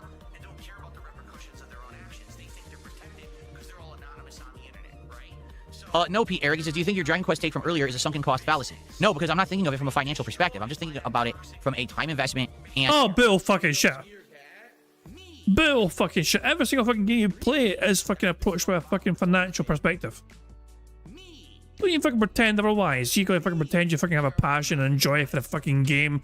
Nah, fuck you, you fucking bullshit narrative. And a fan perspective, right? We have not had a legitimate new Dragon Quest game in a long time, and I just want to play a new Dragon Quest game. I don't want to play a re-release, a reimagining, a remake. So you want to play a new Dragon Quest game even if the fucking creators of the game are not very happy with the fucking product they were trying to craft? You want it no matter fucking what. You know, even if the fucking developers of the fucking thing are not happy with the progress they fucking made, you fucking want it anyway because you're just a greedy little boy. It doesn't fucking care about the fucking wishes of the fucking developers of the fucking thing. Apparently we have 51 likes according to Sonic. Guys, thank you very much for liking the stream. That's 2 more free spaces right there then if we've got 51 likes. So yeah, I will count that as 2 more free spaces, and we shall reward ourselves, of course, treat ourselves with playing the Bubbles animation made by the supremely talented Pixar Animations to celebrate getting 50 likes on the bingo stream. Remember, keep an eye on the bottom right for Jasper Kitty to do this thing. Fuck him up, Jasper. Good cat. Yeah, well, good stuff indeed. Chris Danks is saying it's great. It's sat here in silence, just watching you lot. I'm glad I still got him on mute. I got my drunk friend on the phone. She's hard work. Dealing with drunk people can be a fucking ordeal for sure, you know what I mean? But you're there if you're a friend, though, so that's a good thing. So, good stuff indeed. Master, a remake, I want a new game. And even if that Flames of Fate or whatever the hell it was called wasn't up to snuff to be a number to Dragon Quest, I still feel like if they have 5 years of development into it, they could have made a game. You know what I mean? Not just throw it out, which is apparently what they did. They just took a trash can and tossed it all in the trash, and they started from scratch, which is insane to me. Really? Sarah's Goddess says, I've gotten lucky. I pulled the Latias card and the Kangaskhan Khan card. Congrats. That's amazing. Those are worth a pretty penny. Sell them and give me the money. Or just mail me the cards. Mail me the cards so I can be richer then. What do I think of my famous laugh from back in the day? I'm not sure what you mean. I've had different laughs over the years. And the thing is now, I've been doing this for 18 years, and talking literally every day, all day has literally changed my voice box. Like, I can't sing like I used to. I can't even do high-pitched stuff like I used to. but that just naturally comes as you get older and your job is talking. It changes you, and there's not much you can do about it. It just happens to everybody. Like, listen to someone who started on the radio in like the 1980s or 90s, and if they're still talking today, they sound different. You know, they just do. Who fucking cares? Would I play Tomodachi Life? You mean the new one, Mateo? It's a maybe. Like, the way I see it is, like, I think Tomodachi Life would do well for 1 or 2 streams, but then it would get very repetitive. And the problem is, to do those streams properly, it's going to take a lot of setup to create characters for it, which I don't think people want to sit through. I think people want to see me have an island of people interacting. They don't want to see me sit there, set it up. But what am I going to do? Not stream for 2 streams to set up a bunch of characters? Like, so I don't know.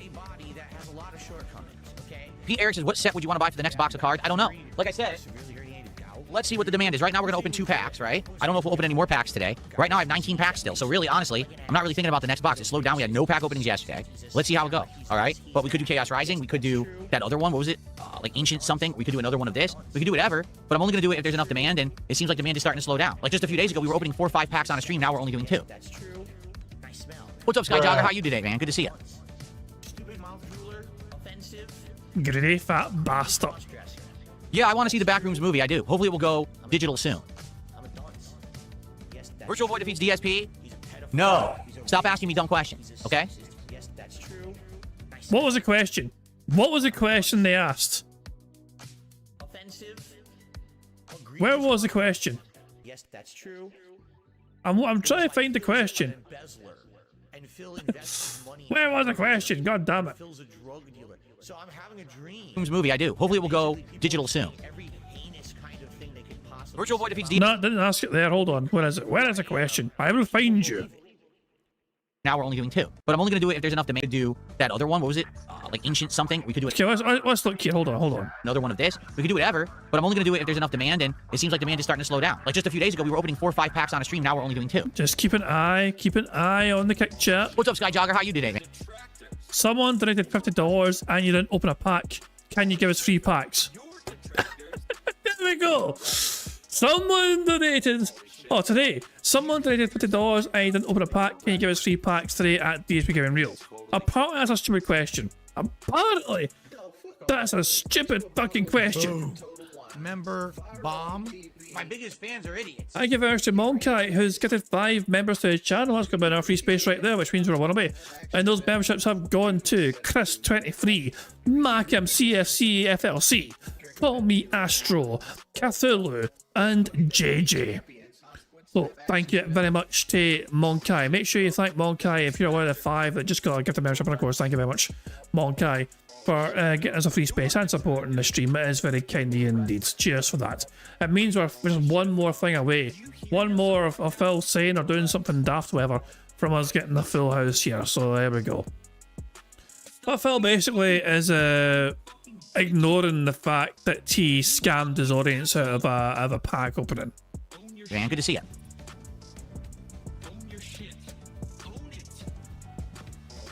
Yeah, I want to see the Backrooms movie. I do. Hopefully it will go digital soon. Who fucking cares? Virtual Void defeats DSP? No. Stop asking me dumb questions, okay?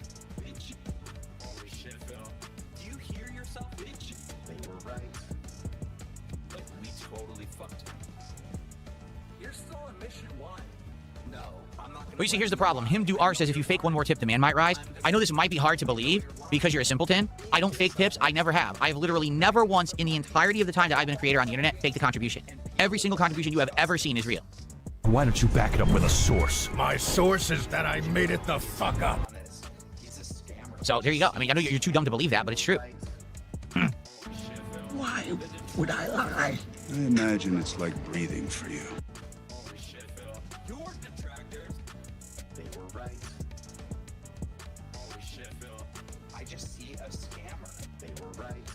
Do you have any tips to become as successful as I am?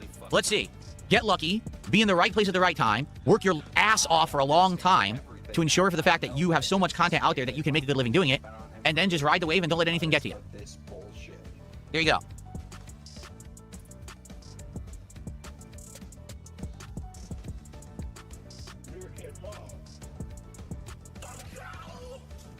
All right, I think we're going to begin.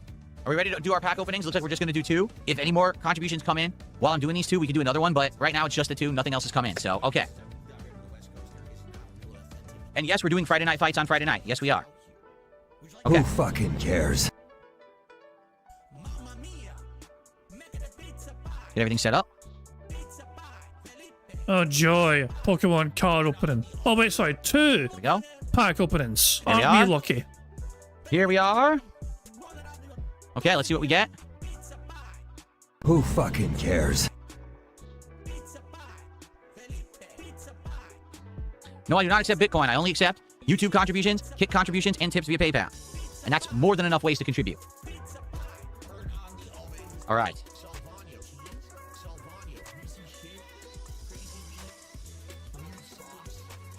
Here we go. All right, ready? All right, here we go. Let's start from the back. Yo, Phil. Yeah, a nice Shut Lucario the pack fuck from the back. Now let's get that golden Mega Lucario EX with this one. Let's go. So this is the pack that I was going to open regardless because we're playing Pokemon today. Here we go.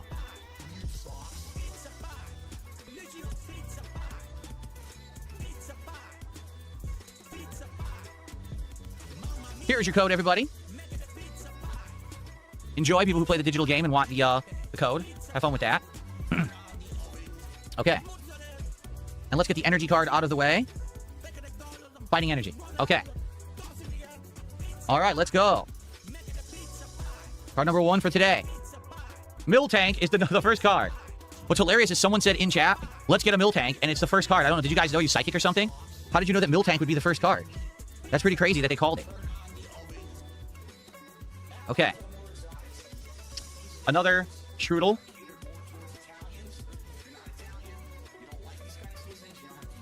Another Heliolisk.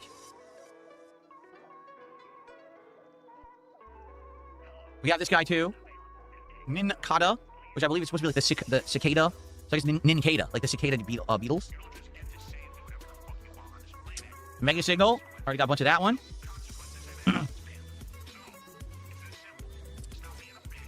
Celebi, already got a ton of that one. We have all these so far. So far, not even a new card. Member Bomb. My biggest fans are idiots. Oh, thank God we're free. Sonny has got his 5 members, and those 5 members have gone to Dank Tank, Mr. J, Blind Daughter, Steve O'Neill, and Twilight. So if you want a $5 membership, make sure you thank Sonny for that, and thank you, Sonny, for ending our suffering, getting us another free space, and our suffering is over for another day. Thank God. Otter is sad, needs out help. On Discord, hold on. Okay, well, first things first.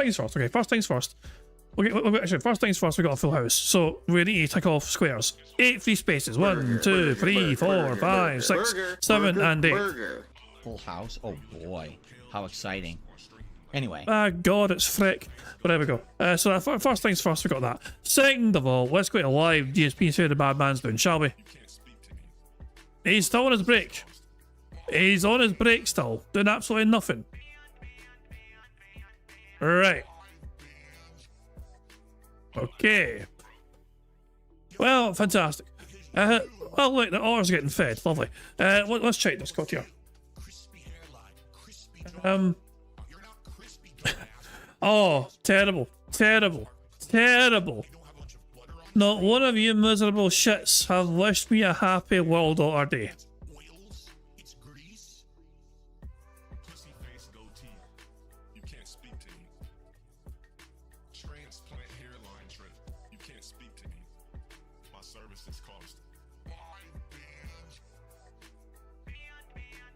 There you go.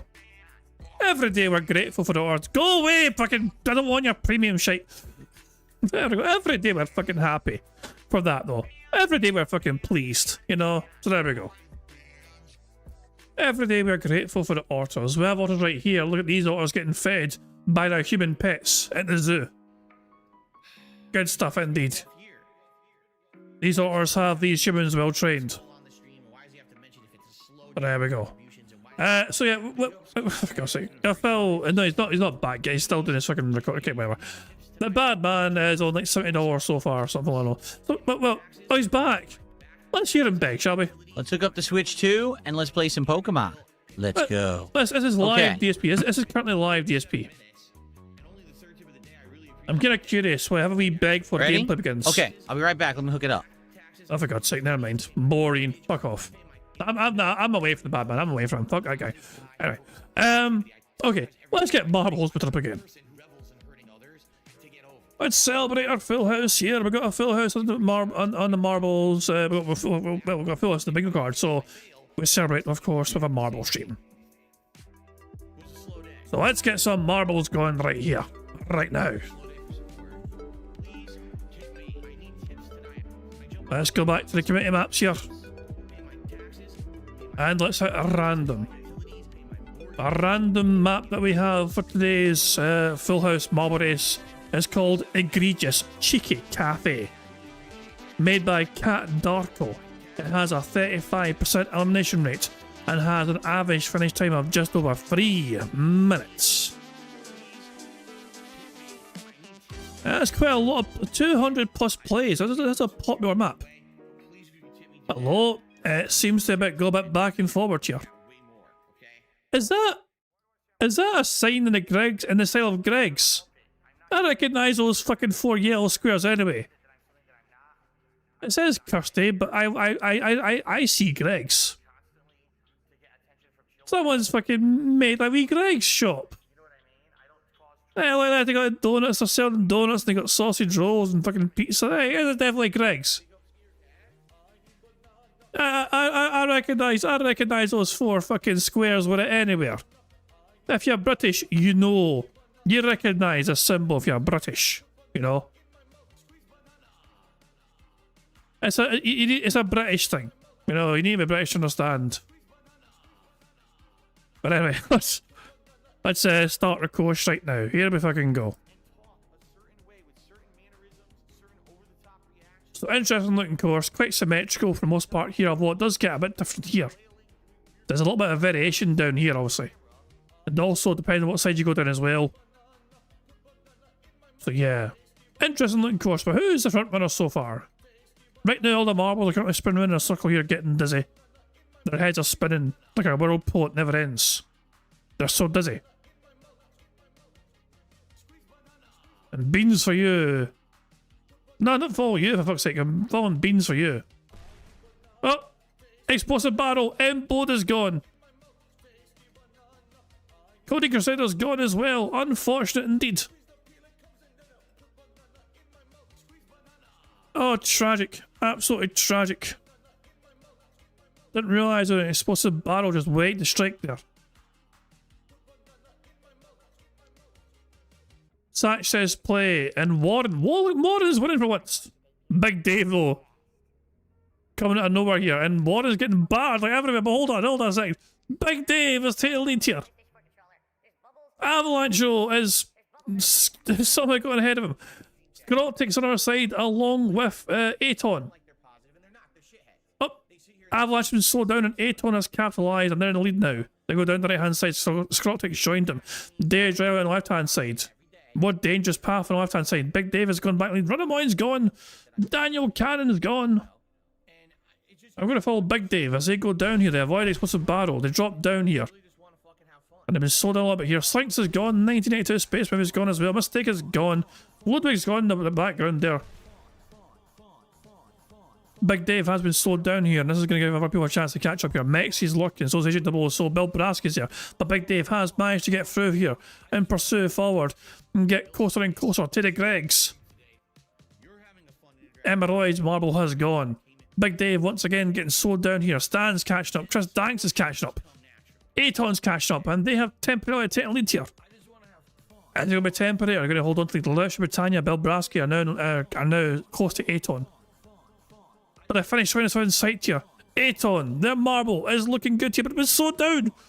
That's a big slowdown, and Lush, Britannia has overtaken right at the end. They're home straight. But there are some obstacles ahead. Will they come up again? They almost stopped them, but Lush, Britannia manages to get in ahead of Bill Brasky, finishes in second place. Third place was Mercer, Aton in fourth, Twilight Media Corps in fifth, Big Dave was sixth, Scorotic in seventh place, Pixar in eighth, Avalanche in ninth, and Windows 96 in 10th position. A thrilling wee race indeed there. It was quite a wee thriller there, going back and forth. But Lush, Britannia, their marble was victorious there. Well done to them. All the other marbles are trying to cross the line right now and get to the finish here, as you can see. There's my marble. I'm probably going to finish. Hooray, I don't die early for once. Hooray. But yeah. Alex Alexander, it's not looking good for you, pal. Your arse about to get fucking barbecued here. Along with Woods and Jade. Bye-bye, Jade. Yeah, can Darkseid Ranter and Ditch try and get to the finish line just in time? Looks like they're going to. Mad Max is not going to. So there we go. Well done to Luchi Britannia. Their marble was victorious. And also you can see that our marbles here. Broside fell in 13th place. Dash in 16th. Warren in 18th place. So we're winning temporarily. Briefly, Warren was winning, but they ended up in 18th place. Chris Dankshaw in 19th. Cal Denson in 23rd place. Teresa Young in 25th. What else? We're Moki in 36th place. Where was that? Where did I fucking finish? I finished so far down. I was in 70th because I'm slow as fuck, boy. And the last marble I finished was dipped in 83rd place. But the most important one, of course, the only one that matters, is Luchi Britannia, their marble, victorious. So let's spin the wheel and see what Luchi Britannia has won for themselves with this Full House Bingo. Luchi Britannia has won themselves a Scottish Soundboard Pass. Anytime they want me to press a random Scottish Soundboard button, I will do that for them right now, just like so. This is the fucking Shawshank Redemption, right? But with more tunneling through shit and no fucking redemption. Let me take a note of that right now. Luch, Soundboard Pass, that expires for them after the 3rd of June. Well done to them and their prize. Good stuff indeed. So yeah, I'm going to bring an end to the bingo, guys. There's nothing else really to cover here. Is anyone live? Any mentally ill motherfuckers live for me to redirect to, or is it just raw fill? I don't know if any of the detractors are live right now doing their thing. But yeah, I'm going to wrap up there anyway. You know, so if there's no one to redirect to, I'll just wrap up there. But I hope you're all doing well. I hope you all enjoy the rest of your Wednesday as well. It is almost the end of Phil's working week, you know. So yeah, it's almost all over for now. So good stuff indeed. So yeah, I'm going to wrap up then. I'm going to end how I always end by putting notorious PIG contributions made, but it's a pretty talented Pix animations. But guys, until tomorrow, I do hope you all enjoy the rest of your Wednesday. And yeah, Friday is almost upon us, but it's almost Friday. It's almost the end of Phil's working week, you know. So very soon again, we'll have another detox day away from the bad man. So 2 more days to go. So until then, I hope you all enjoy the rest of your Wednesday, and I'll catch you all later. Goodbye. On September 14th, a pre-authorized payment of $16.51 from PayPal.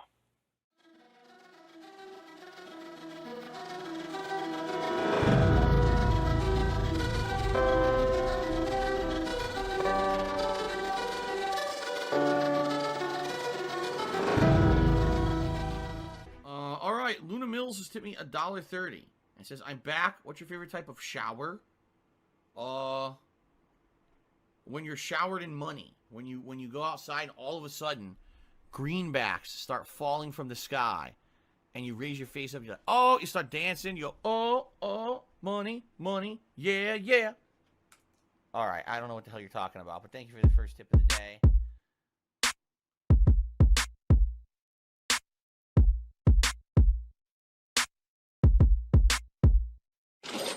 Money, money, yeah, yeah. Money, money, oh, money, money, yeah, yeah. Money, money, money, money, yeah, yeah. Money, money, oh, money, money, yeah, yeah. These contributions are mandatory. Money, money, yeah, yeah. Money, money, oh, money, money, yeah, yeah. Money, money, money, money, yeah, yeah. Money, money, oh, money, money, yeah, yeah. These contributions are mandatory.